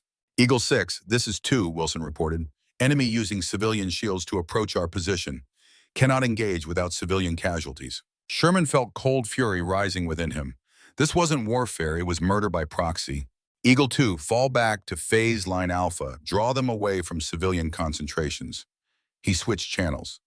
Eagle 3, move to building complex Charlie, establish blocking position to channel enemy movement away from market. The American forces adjusted smoothly, creating a tactical problem the Iraqis couldn't solve. As they attempted to use civilians as shields in one direction, the Americans would disengage and attack from another, forcing the Republican Guard to either abandon the civilians or lose their protection. Sherman directed his own tank toward the southern edge of the village, remembering Tariq's parents and their home near one of the tank positions. As they approached the area, Martinez called out a new contact. Vehicle signature, partially obscured, inside structure, bearing 040, range 200 meters. Sherman studied the thermal image. A large heat source was indeed visible inside what appeared to be a substantial building, possibly a barn or workshop. The signature was consistent with an armored vehicle, but there was something unusual about the configuration. Enhance image, he ordered. Martinez adjusted the settings, and the image clarified slightly. What they were seeing wasn't a conventional tank, but something larger, with an extended barrel. Sir, Martinez said, his voice tight with recognition. That's an artillery piece. Self-propelled howitzer, probably 2S1 Gvozdika. Sherman felt his blood run cold. A 122mm self-propelled howitzer in a civilian area could unleash devastating firepower on both the American forces and the village itself. Target identified as enemy artillery, Sherman confirmed. Prepare to engage. As Martinez aligned the main gun, something caught Sherman's attention on the thermal display. Smaller heat signatures were visible near the artillery piece, human figures, several of them clustered together. Hold fire, Sherman ordered sharply. Multiple civilians in target area. The figures were clearly visible now, being physically positioned around the artillery piece by armed soldiers. The Republican Guard was using human shields to protect their most powerful weapon. Sherman faced an impossible choice. The howitzer could inflict devastating casualties if allowed to open fire, potentially killing dozens of American soldiers and hundreds of civilians with its high explosive rounds. But engaging it directly would certainly kill the civilian shields. As he wrestled with the decision, a new voice broke into the command net. Eagle 6, this is Eagle 3. I have a solution for the artillery position. It was Patrick, his voice calm and measured despite the gravity of the situation. Go ahead, 3, Sherman responded, curious despite his concern. Sir, I've analyzed the thermal signature of the structure. It appears to be primarily wood construction with a metal roof. The main support beams are visible as cooler signatures against the background. A precision shot to the northeast corner beam would collapse the roof onto the artillery piece without directly engaging the weapon or the civilians. Sherman studied his own display, adjusting the settings as Patrick had described. His son was right. The structural elements of the building were visible as distinct thermal patterns, and a well-placed shot could potentially neutralize the threat without directly targeting the area where civilians were being held. Good thinking, 3, Sherman acknowledged. Do you have the shot? Affirmative, sir. Heat round loaded, target locked. Execute. Through his sight, Sherman watched as Patrick's tank fired, the round streaking across the short distance and striking the building precisely at the corner support. For a moment, nothing happened. Then, with a groan audible even above the storm, the roof began to collapse, folding inward and downward onto the artillery piece below. The Republican Guard soldiers scattered, abandoning their civilian shields as the structure came down around them. The civilians, suddenly released, ran in all directions, seeking shelter from both the collapsing building and the ongoing battle. Target neutralized, Patrick reported. Artillery disabled, civilians clear. Sherman allowed himself a moment of pride in his son's creative solution. Well done, Lieutenant. Very well done. The tide of battle had turned decisively now. With their heaviest weapon disabled and their human shield tactics proving ineffective against American tactical adjustments, the remaining Republican Guard forces began to withdraw, using the sandstorm as cover for their retreat. All Eagles, enemy forces withdrawing northeast, Sherman announced. Maintain defensive positions. Do not pursue into the storm. The firing gradually subsided as the last Iraqi vehicles disappeared into the swirling sand. In the sudden quiet, broken only by the howling wind, Sherman ordered an immediate damage assessment and casualty check. All units report, he instructed. One by one, the tanks and Bradleys called in. Incredibly, there had been no American fatalities, though 3 Bradley crewmen had sustained injuries from RPG fragments that had penetrated their lighter armor. The Iraqi losses were substantial. 8 T-72 tanks destroyed, the self-propelled howitzer disabled, numerous lighter vehicles and infantry positions neutralized. Lieutenant Wilson, secure the village perimeter, Sherman ordered. Lieutenant Sherman, coordinate with medical to assist civilian casualties. As the post-battle operations commenced, Sherman directed his tanks to the southern edge of the village, where Tariq had indicated his parents' home was located. The modest dwelling was partially collapsed from the fighting, but still recognizable from the description. Sherman climbed down from his tank, the storm having subsided slightly, though sand still swirled around his ankles as he approached the structure. The door hung from a single hinge, and he pushed it open carefully. Hello, is anyone here? For a long moment, there was no response. Then a faint voice called from the rear of the home, speaking rapid Arabic. Sherman couldn't understand the words, but the tone was fearful. American, he's called out, keeping his voice as unthreatening as possible. Friend of Tariq. At the mention of their son's name, an elderly couple emerged from what appeared to be a storage room, where they had taken shelter during the fighting. The man supported his wife, who walked with difficulty, her face lined with equal parts fear and defiance. Sherman holstered his sidearm and removed his helmet, trying to appear less intimidating. Tariq sent us, he said slowly. He is safe. We came to help. Recognition dawned in their eyes at their son's name. The old man spoke rapidly, gesturing around them at the damaged home and then pointing northeast, where the Republican Guards had fled. Sherman didn't need a translator to understand the message. Thank you for driving them away. He keyed his radio. Eagle 3, this is 6. I need a translator at my position and medical assistance for 2 elderly civilians. Roger 6, Patrick responded. On my way with medical team. Minutes later, Patrick arrived with a medic and Tariq himself, who had insisted on returning to find his parents. The reunion was emotional, the elderly couple embracing their son with tears streaming down their weathered faces. As the medic examined the old woman for injuries, Tariq approached Sherman. Thank you, Colonel, he said simply. They kill many people in village, not my parents because of you. Sherman nodded acknowledgement. We need information about the Republican Guard units that were here. Numbers, equipment, where they were headed. While Tariq translated for his father, who had been observing the Iraqis during their occupation, Patrick approached his father. Sir, Wilson reports that the village is secure, no remaining enemy forces detected. Civilian casualties are relatively light given the intensity of the fighting. Sherman felt relief wash over him. Against all odds, they had liberated the village with minimal civilian casualties, defeated a superior enemy force in challenging conditions, and protected the very people the Republican Guard had tried to use as shields. Well done, Lieutenant, he said formally, then added in a quieter voice, Your solution for the artillery position saved lives, both ours and theirs.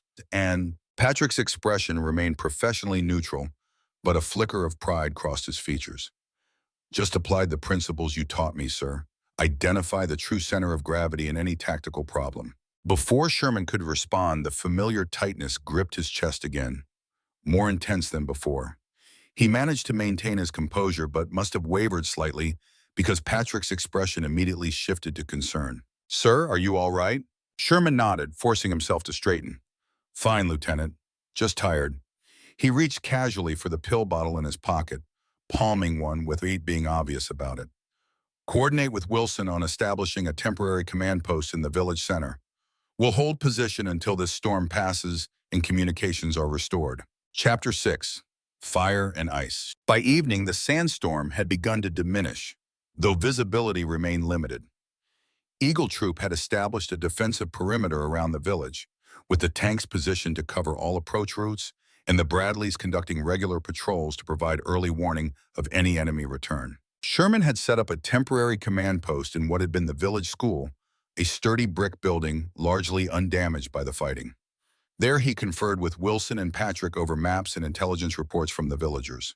Based on civilian reports and our own observations, Wilson summarized, we engaged elements of the 9th Brigade, Tawakalna Division. Primarily mechanized infantry with tank support, total strength approximately 2 companies. And they withdrew in good order toward Highway 8, Sherman added, tracing the route on the map, meaning the main divisional elements are likely positioned here along the 73 Easting Line. Patrick studied the terrain features. That puts them directly in the path of our planned advance to phase line bullet. Exactly, Sherman confirmed. We've encountered their forward security element. The main defensive position will be much stronger. The implications hung in the air between them. Eagle Troop had successfully defeated a substantial enemy force, but at the cost of deviating from their reconnaissance mission and temporarily losing contact with higher command. When communications were restored, Sherman would have to justify his decisions. Sir, Wilson said carefully, when we reestablish contact with battalion, what's our official position on this engagement? Sherman met his executive officer's gaze directly.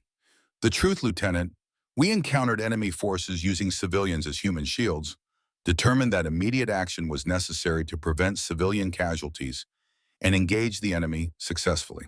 And if headquarters questions the decision to engage without authorization, then I'll accept full responsibility, Sherman replied simply. Every commander has to make judgment calls in the field.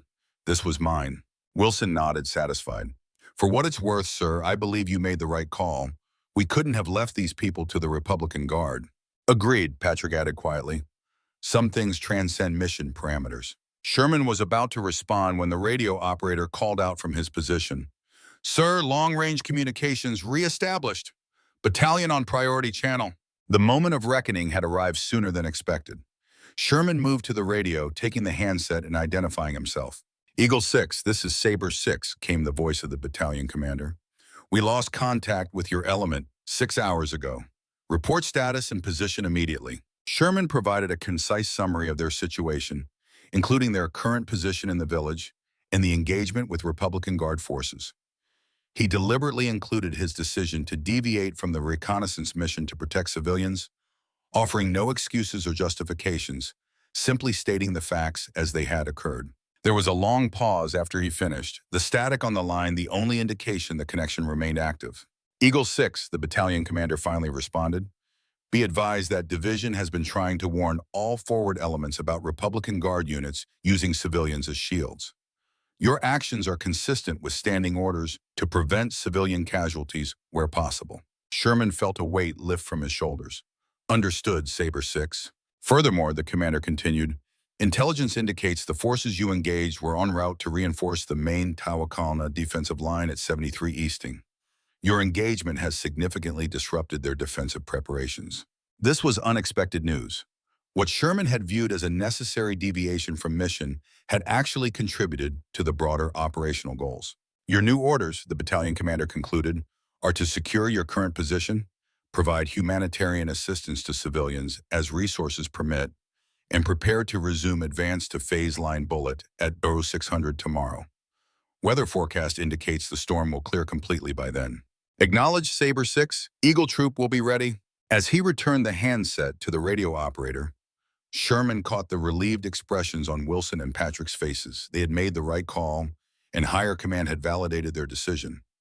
It was the best possible outcome. "Gentlemen," Sherman addressed his officers, "we have our orders. Lieutenant Wilson, organize the defensive positions for the night. Lieutenant Sherman, coordinate with the medics on civilian assistance priorities. We move out at dawn." As the officers dispersed to their duties, Sherman stepped outside the command post for a moment alone.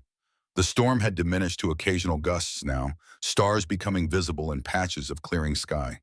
In the distance, he could see the silhouettes of his tanks against the darkening horizon, formidable sentinels protecting the village they had liberated. The pain in his chest had subsided to a dull ache, manageable for now, but a constant reminder of his mortality. Today they had been fortunate. Good decisions, skilled execution, and perhaps a measure of luck had combined to produce a successful outcome with minimal losses. But tomorrow would bring new challenges as they advanced toward the main Republican Guard positions. Sherman gazed toward the northeast, where the enemy waited in strength. The real test was still to come. Dawn broke clear and cold over the Iraqi desert, the previous day's sandstorm nothing but a memory, as Eagle Troop prepared to resume their advance toward the 73 Easting Line. The small village they had liberated bustled with activity as American forces made final preparations for departure, distributing the last of their emergency rations to the civilians and ensuring the wounded were stable. Colonel Robert Sherman stood on the roof of the village school, surveying the deployment with binoculars. His tanks and Bradleys were arrayed in perfect formation at the northeastern edge of the settlement, their engines already warming up for the day's operation. To the east, the rising sun silhouetted the distant ridgeline where intelligence indicated the main Republican Guard defensive positions awaited. The pain in his chest had returned during the night, more persistent than before. The medication wasn't working as effectively now, and Sherman found himself having to consciously control his breathing during the sharper spasms. He'd managed to hide it from the others so far, but he knew his body was sending a message he couldn't ignore much longer. Just one more day, he told himself, one more mission. "Sir," Lieutenant Wilson appeared at the rooftop access, climbing up to join his commander. "Latest intelligence from Division has arrived." Sherman lowered his binoculars. "Report!" Satellite imagery confirms heavy Republican Guard presence along the 73 Easting Line, primarily elements of the Tawakalna Division. Estimated strength 40 to 50 armored vehicles, including at least 25 T-72s in prepared defensive positions. "Minefields." "Probable, sir, though imagery can't confirm. Division recommends we approach from the southwest, using this Wadi system for cover." Wilson indicated a shallow depression on the map he carried, running roughly parallel to their intended route. Sherman studied the terrain feature. It offered decent concealment for their approach, but also created a potential channelizing hazard that an experienced enemy would exploit. "And our mission parameters remain the same? Reconnaissance only? No direct engagement unless necessary?" "Affirmative, sir. We're to identify enemy positions, mark them for the main force, and provide real-time intelligence." Wilson hesitated. "However, Division has granted us operational discretion based on developing circumstances." Sherman nodded, understanding the unspoken message. After yesterday's successful engagement, higher command was acknowledging their judgment by giving them flexibility in how they executed the mission. "Have Lieutenant Sherman report to me immediately," Sherman ordered, "and alert all vehicle commanders for a final briefing in 20 minutes. As Wilson departed, Sherman turned back to study the horizon again, mentally calculating time and distance to the objective. The 73 Easting Line was approximately 15 kilometers away, a distance the Abrams tanks could cover in less than 30 minutes at full speed. But speed was not the priority for this mission. Stealth and observation were. "Colonel," his son's voice came from behind him. "Lieutenant Wilson said you wanted to see me." Sherman turned to find Patrick standing at attention, his uniform impeccable despite the primitive conditions they'd endured overnight.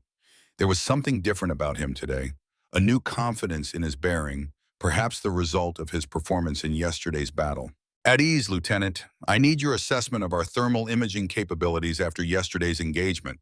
Sherman kept his tone professional, aware they might be overheard. Patrick relaxed slightly. "All systems have been recalibrated and are functioning at optimal parameters, sir. The modifications we implemented performed better than expected during the sandstorm. I've distributed the updated software to all vehicles." "And your analysis of Republican Guard countermeasures?" "Based on yesterday's observations, They're using TSHU-1 thermal decoys, but inconsistently. Their deployment suggests they don't fully understand the system's capabilities. Patrick paused, then added, "They're dangerous, but predictable." Sherman nodded, impressed once again by his son's technical assessment. "Your evaluation matches my own. They're professional soldiers working with unfamiliar equipment." He lowered his voice. "Your solution for the artillery position yesterday was innovative. That kind of adaptive thinking will be essential today." Patrick's expression remained composed, but a flicker of pride crossed his features. "Thank you, sir." As they stood together in the early morning light, Sherman felt a sudden desire to say more, to acknowledge the evolution in their relationship that had occurred over these past days. But professionalism and years of habitual emotional distance held him back. Instead, he simply said, "Briefing in 15 minutes, Lieutenant.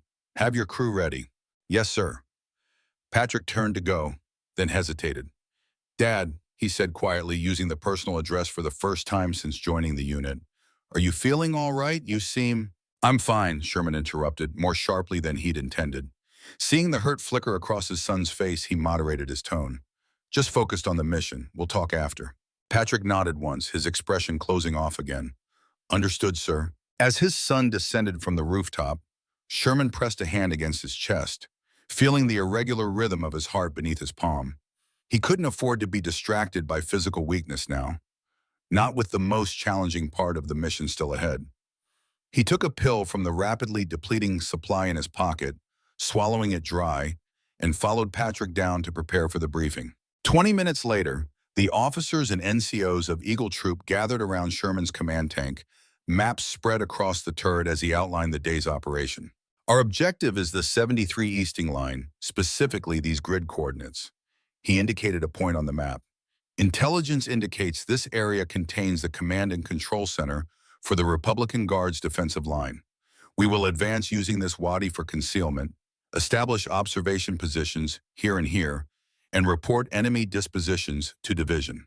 He looked around the circle of faces, making eye contact with each leader. "This is not a direct assault. The main force will conduct that operation later today. Our mission is reconnaissance." However, his tone hardened slightly. "Based on yesterday's experience, we can expect aggressive action from the Republican Guard, possibly including attempts to use civilians as shields again. We are authorized to engage if necessary to complete our mission or protect non-combatants." Wilson pointed to the map. "Sir, this position here gives us excellent observation of the entire defensive line while keeping us outside their effective engagement range." Sherman nodded. "Agreed. That you will be our primary observation point.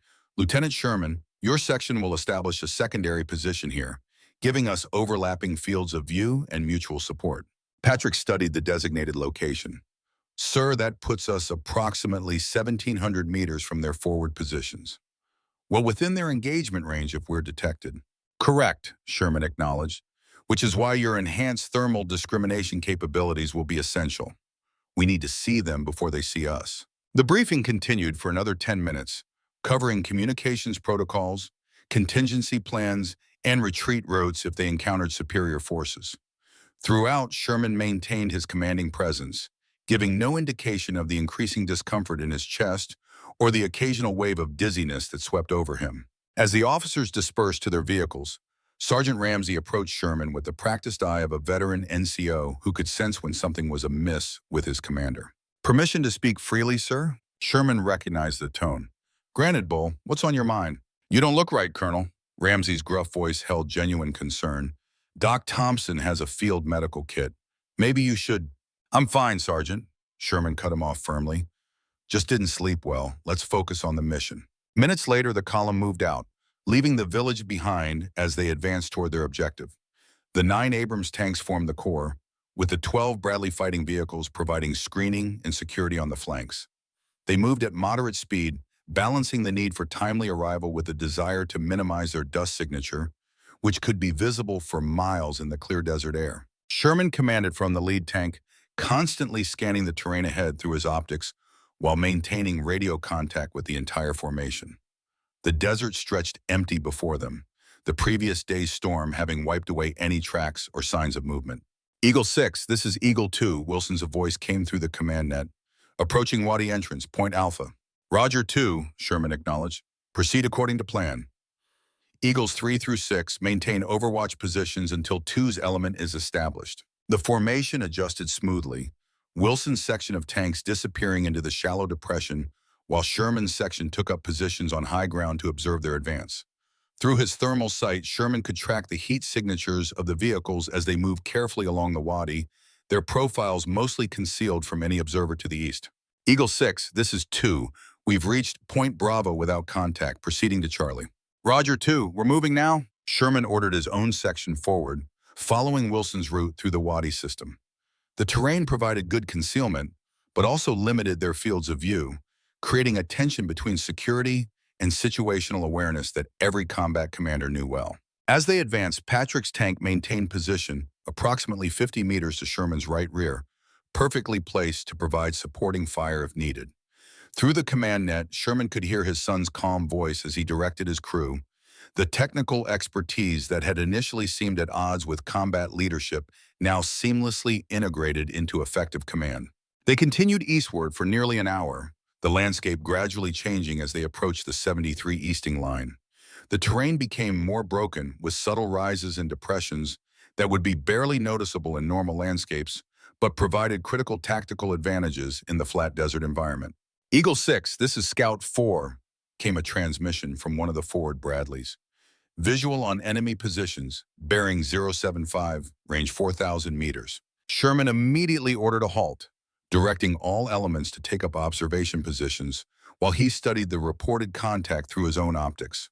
Through magnification, he could see the distinctive outlines of defensive works along the distant ridgeline, berms that had been bulldozed to provide hold-down positions for tanks, trenches connecting them for infantry movement, and what appeared to be pre-sighted artillery markers positioned at regular intervals. All Eagles maintain current positions, Sherman ordered. Begin systematic observation and recording. Lieutenant Sherman, deploy your enhanced thermal imaging package. The next 30 minutes were spent in methodical intelligence gathering, each vehicle using its sensors to document every detail of the Republican Guard defensive line. The position was formidable. Sherman counted at least 20 T-72 tanks, numerous BMP infantry fighting vehicles, and several self-propelled artillery pieces, all arranged in mutually supporting positions that would make a direct assault costly. Sir, Martinez reported from the gunner's station, movement detected at the center of their line, vehicles repositioning. Sherman studied the area through his sight. Indeed, several T-72s were moving, adjusting their positions slightly. It wasn't a major redeployment, more like fine-tuning of their defensive arrangement. But something about the pattern struck him as odd.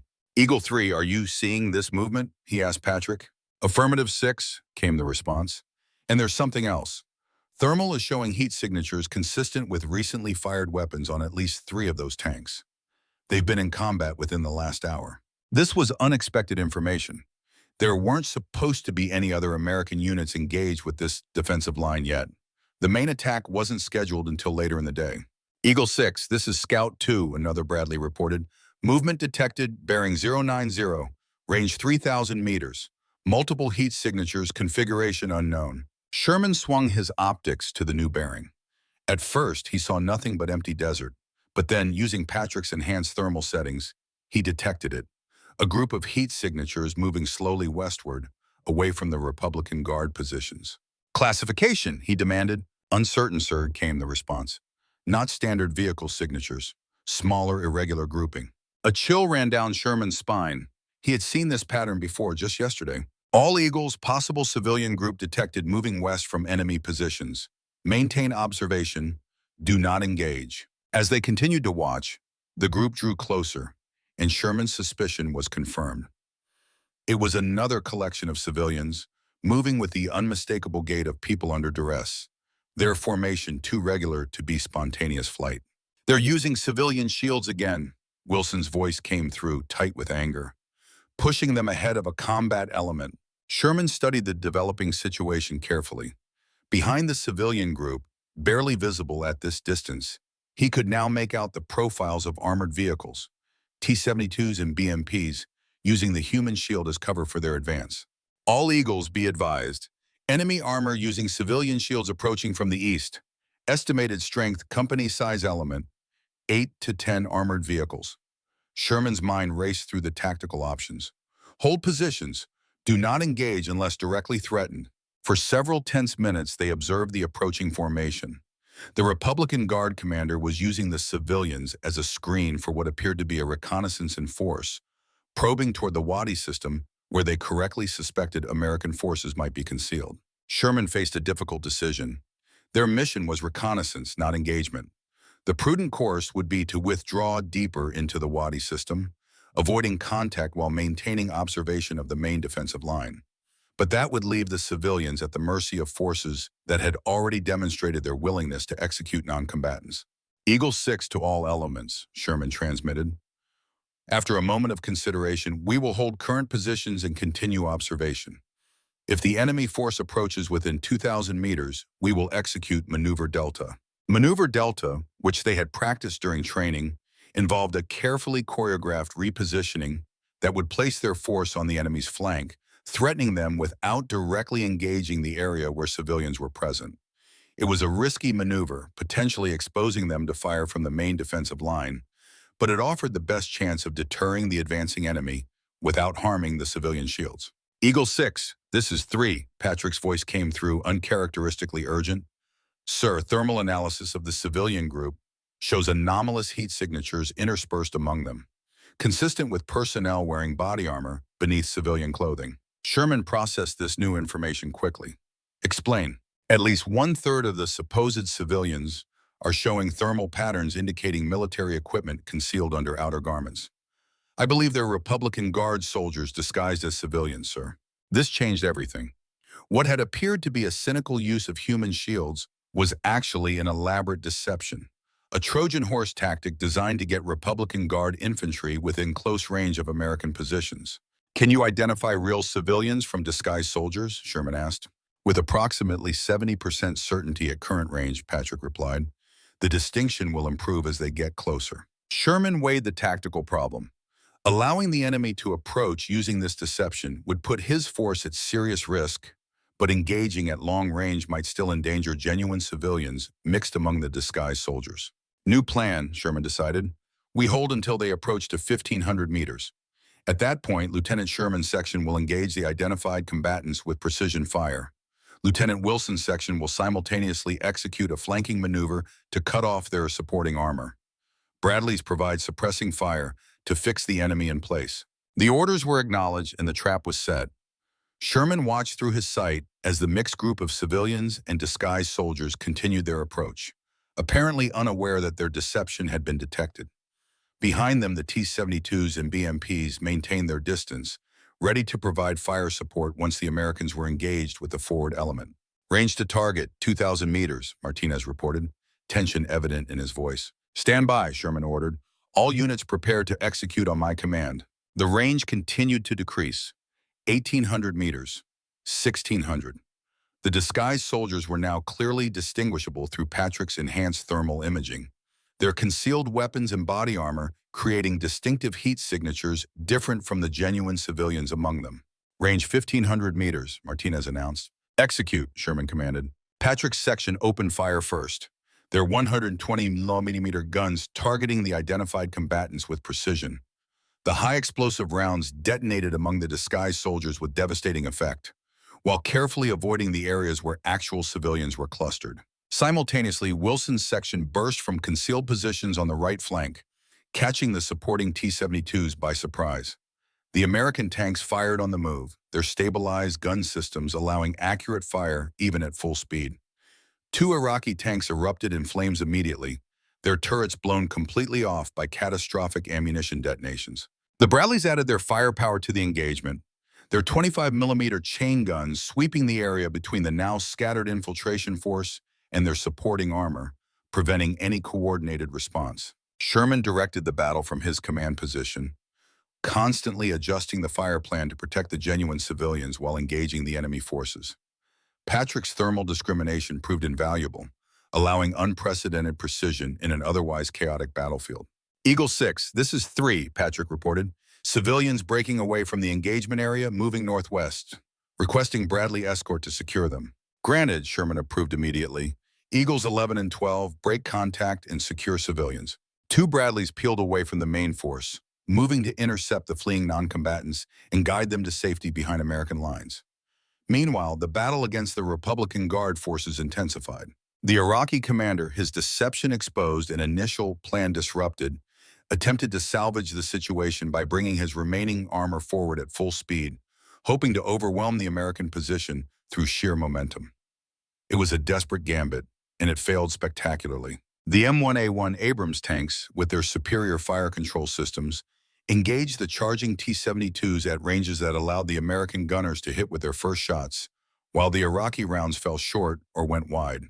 One by one, the Russian-built tanks were destroyed, their burning hulls creating a barrier of flame and smoke across the desert floor. "All Eagles, cease fire," Sherman ordered as the last enemy vehicle was immobilized. "Damage assessment and ammunition check." Reports filtered in from across the formation. Incredibly, Eagle Troop had once again emerged without casualties, though two Bradleys reported minor damage from RPG fragments. The enemy force had been completely destroyed: 6 T-72s, 4 BMPs, and approximately 30 dismounted infantry eliminated. The remaining soldiers had surrendered or fled eastward toward their main defensive line. "Sir," Martinez reported urgently, "major movement at the main enemy position. Multiple vehicles deploying." Sherman swung his optics back to the ridgeline. The Republican Guard was indeed reacting to the destruction of their reconnaissance element, numerous vehicles moving out from their prepared positions in what appeared to be the beginning of a major counterattack. "All Eagles, consolidate at Rally Point Echo," Sherman ordered. "Prepare for possible enemy counterattack." As the American forces regrouped, Sherman quickly assessed their situation. They had successfully defeated an enemy probe and protected civilians, but in doing so, they had revealed their position and drawn the attention of the main Republican Guard force.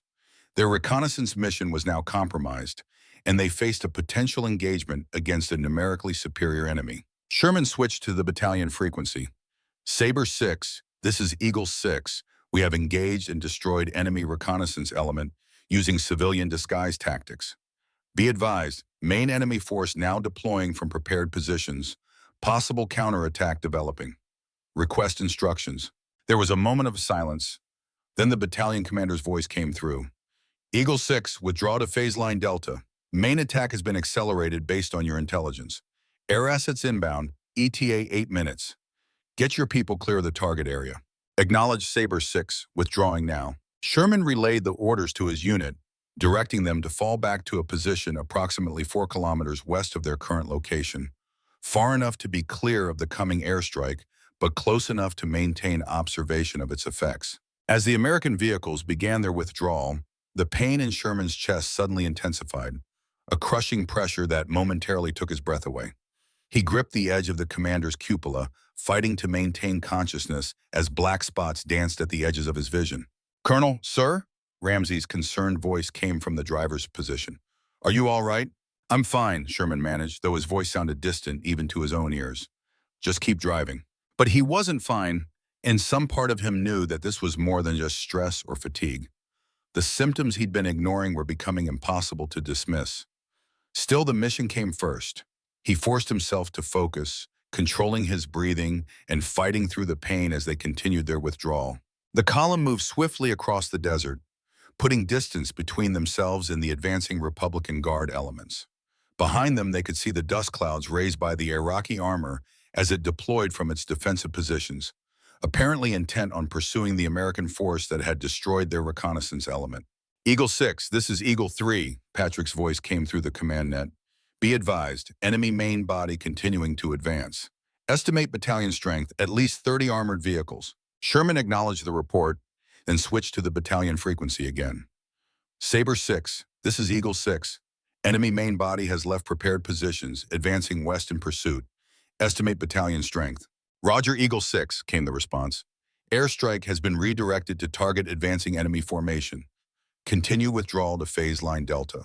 The American column reached the designated rally point and established defensive positions facing east, their guns trained on the pursuing Iraqi forces. The Republican Guard vehicles were now clearly visible, approximately 3 kilometers away, advancing in a broad formation across the open desert. "All Eagles, hold position," Sherman ordered. "Airstrike inbound." Moments later, the distinctive roar of jet engines filled the air as a flight of A-10 Thunderbolt II aircraft appeared from the west, flying low over the American positions. The heavily armored attack planes, specifically designed for close air support, lined up on the advancing Iraqi formation and began their attack runs.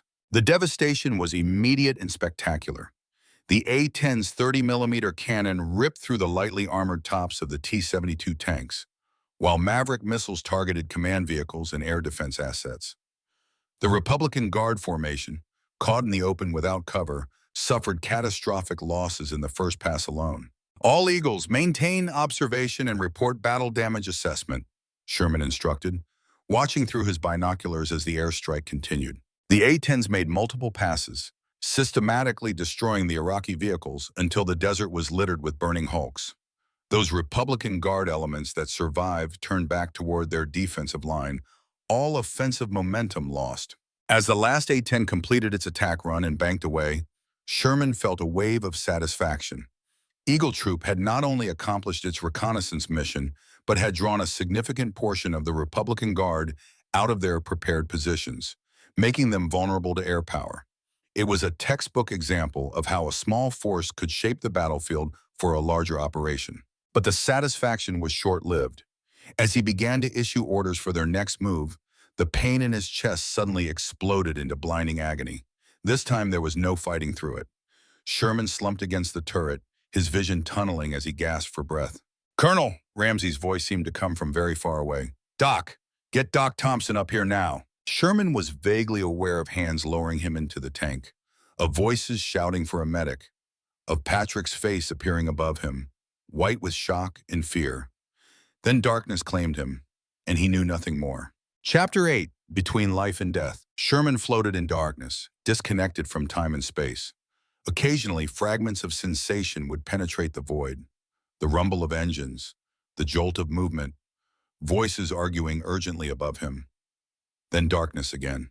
When consciousness finally returned, it came gradually. First, an awareness of his body, heavy and distant, then sound, the steady beep of medical equipment, the hum of air conditioning, the murmur of voices nearby.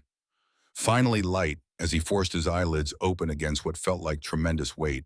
He was lying in a hospital bed, surrounded by monitoring equipment. The room was dimly lit and smelled of antiseptic. Military hospital, his mind supplied automatically.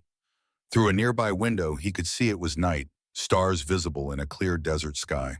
"He's awake," someone said, and suddenly Patrick was there, leaning over the bed, his expression a mixture of relief and lingering fear.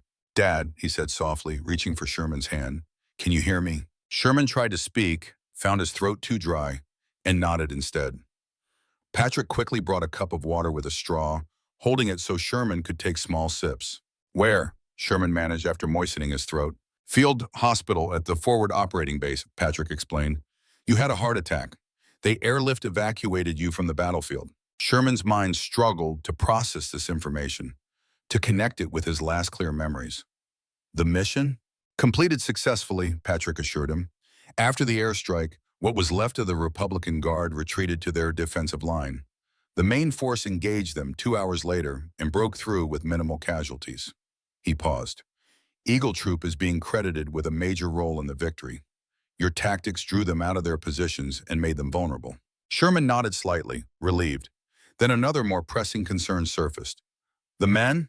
"All safe," Patrick confirmed. "No fatalities, 3 minor injuries. The unit is rotating back for rest and refit tomorrow." Something in his son's tone caught Sherman's attention. "And you? Why are you here instead of with your unit?" A slight smile touched Patrick's lips. "Special assignment from battalion commander. Liaison to injured personnel, officially."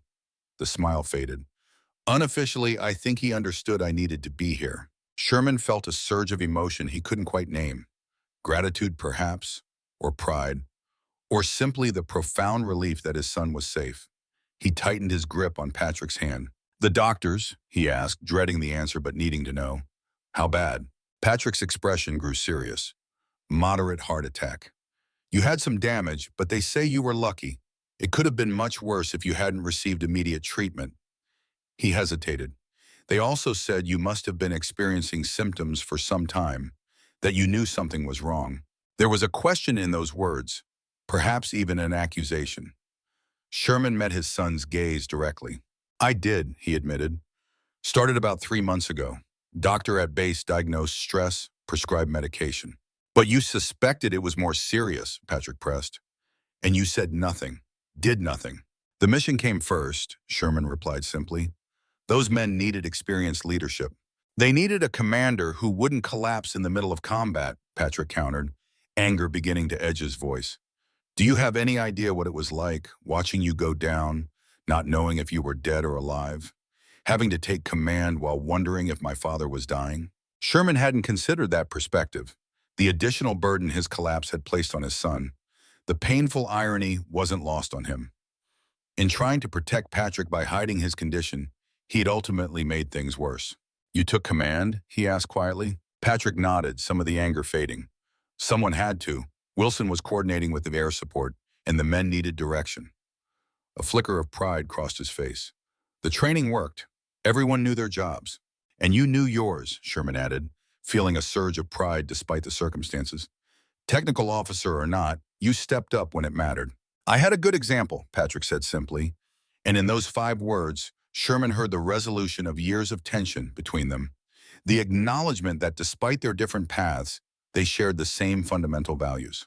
A comfortable silence fell between them, broken only by the steady beep of the heart monitor. Through the window, Sherman could see the first hint of dawn lightening the eastern sky. What happens now? He asked finally. Patrick straightened slightly. Medically, they want to transfer you to Germany for further treatment once you're stable enough to travel. After that, probably back to the States for recovery and rehabilitation. He paused. Professionally, the division commander has already approved your retirement paperwork, effective immediately, with full honors. Sherman had expected as much. A tank commander with a heart condition was a liability the Army couldn't afford. Still, after 30 years of service, the finality of it struck him harder than he'd anticipated. An Eagle Troop? Wilson's been given temporary command. They're already talking about promoting him to captain. Patrick smiled slightly. He deserves it. He was rock solid through the whole operation. Sherman nodded his agreement. Wilson had indeed proven himself a capable officer, ready for increased responsibility. And you, he asked, the question that mattered most. What's next for Lieutenant Sherman? Patrick's expression turned thoughtful. I've been offered a position with the Abrams Modernization Program. They're looking for officers with both technical expertise and combat experience to help develop the next generation of tank systems. He met his father's gaze. I haven't decided yet. It's a good fit, Sherman observed. Your understanding of both the technical systems and the practical combat applications would be invaluable. Maybe, Patrick acknowledged, but there's also talk of a staff position opening up at the Armor School at Fort Knox, training the next generation of tank commanders. A slight smile. Following in someone's footsteps, you might say. Sherman felt a surge of emotion too complex to name. For years, he had pushed his son toward combat leadership, believing it the only worthy path. Now Patrick was considering it of his own accord, not to please his father, but because he'd discovered its value for himself. Either way, Sherman said carefully, you'll make the right decision for the right reasons. Chapter 9. Honor and Legacy. 20 years later, the monument stood on a gentle rise overlooking the parade ground at Fort Benning, Georgia. Made of polished black granite with bronze inlays, it commemorated the soldiers who had fought in Operation Desert Storm, with special recognition for the units that had played pivotal roles in the campaign. Colonel Patrick Sherman, his silver oak leaves gleaming in the morning sunshine, stood before the monument in dress uniform, studying the familiar names engraved on its surface. Though he'd visited many times over the years, today felt different, more significant. Thought I'd find you here. The voice, though rougher with age, was immediately recognizable. Patrick turned to see his father approaching slowly, walking with the aid of a cane but otherwise looking remarkably fit for a man of 73. Robert Sherman's uniform, meticulously maintained despite 2 decades of retirement, still fit his frame perfectly, the Medal of Honor prominent among the rows of decorations. Couldn't stay away, Patrick admitted. Not today. His father nodded understanding, coming to stand beside him before the monument. Together they read the inscription commemorating the Battle of 73 Easting, widely regarded as one of the most significant armor engagements since World War II. Hard to believe it's been 20 years, Robert observed. Sometimes it feels like yesterday, Patrick replied. Other times, like another lifetime. They stood in companionable silence, each lost in his own memories of that distant desert battlefield. Around them, the base bustled with activity as preparations continued for the day's ceremony. "Nervous about your speech?" Robert asked finally. Patrick smiled slightly. "A little. It's not every day you address the president and half the Joint Chiefs." "You'll do fine," his father assured him. "Just speak from experience, like you do with your students." Patrick nodded, though the comparison wasn't quite apt. His regular lectures to tank commander candidates at the armor school were a far cry from the formal address he would deliver today at the 20th anniversary commemoration of Desert Storm. "How's Mom settling in?" he asked, changing the subject. "Enjoying the guest quarters," Robert replied. "Though she says if we're going to keep visiting, we should consider something more permanent nearby." The suggestion wasn't a surprise. Since Patrick had taken command of the armor school 3 years ago, his parents had visited with increasing frequency. His mother had been dropping hints about relocating from Virginia to be closer to them and the grandchildren. "Mandy would like that," Patrick said, referring to his wife of 16 years. "The kids, too." Robert nodded, a slight smile touching his lips. "Your mother's already planning how she'll rearrange our retirement schedule to accommodate soccer games and dance recitals." They fell silent again, watching as a formation of tanks rolled across the distant training area. The latest version of the M1 Abrams, the A3 SEP, incorporating many of the improvements Patrick had helped develop during his years with the modernization program. "They approved the new thermal imaging system," Patrick mentioned. "The one we've been testing for the past year. It's going into full production next month." Robert nodded appreciatively. "The Ghost Hunter system, right? Named after your old call sign?" "Marketing department's idea, not mine," Patrick clarified, though the pride in his voice was unmistakable. The system represented the culmination of 2 decades of work, building on the improvised modifications he'd first implemented in the Iraqi desert. A young aide approached, saluting crisply. "Colonel Sherman, sir, they're ready for the rehearsal whenever you are." "Thank you, Lieutenant. I'll be there shortly." After the aide departed, Patrick turned to his father. "Want to sit in?" "Wouldn't miss it," Robert replied. Together, they walked toward the ceremony site, their pace measured to accommodate Robert's slower gait. The years since Desert Storm had been challenging for the elder Sherman. His heart condition, though successfully treated, had required multiple surgeries and continuous medication. There had been scares along the way, a second milder heart attack 7 years ago, a bout of pneumonia that had hospitalized him for weeks. But he had endured, displaying the same stubborn determination in recovery that he had shown throughout his military career. And more importantly, he had adapted, finding new purpose in retirement through writing, teaching, and mentoring young officers. Later, as Patrick prepared to deliver his address at the ceremony, he paused to glance at his father seated in the front row. The elder Sherman nodded once, a gesture of confidence and pride that meant more than any formal commendation.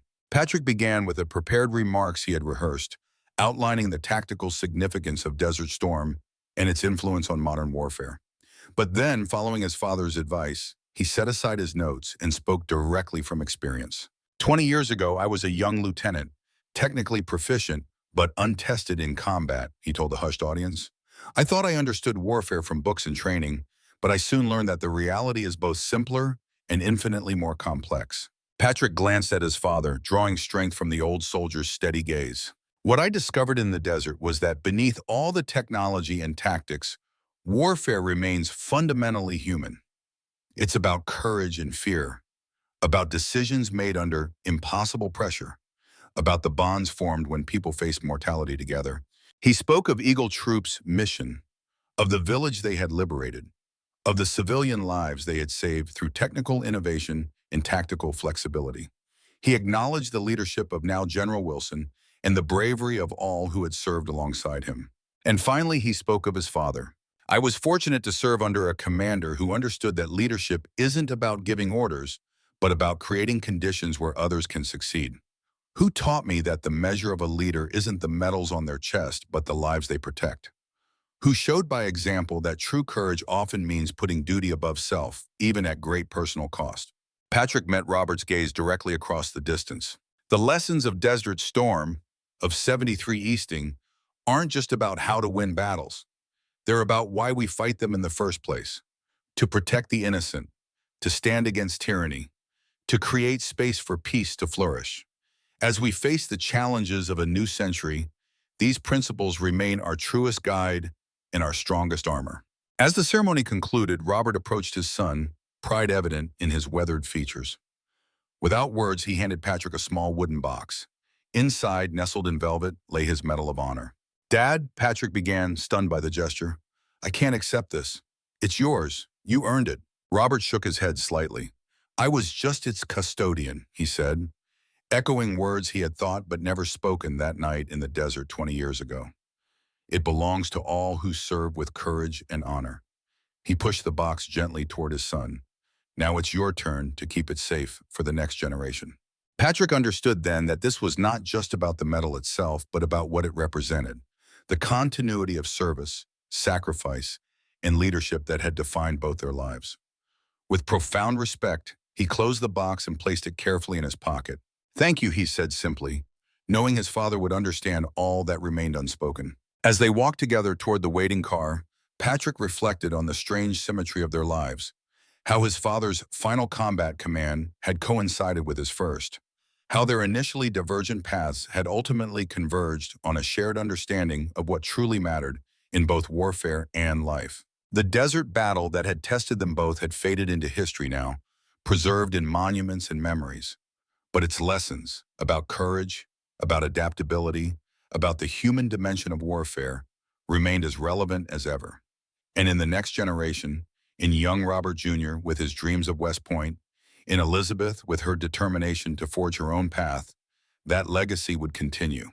Behind them, the monument stood silent sentinel in the Georgia night, its polished surface reflecting the stars above, the same stars that had witnessed their trial by fire 2 decades before, in a distant desert where fathers and sons had learned, finally, to understand one another.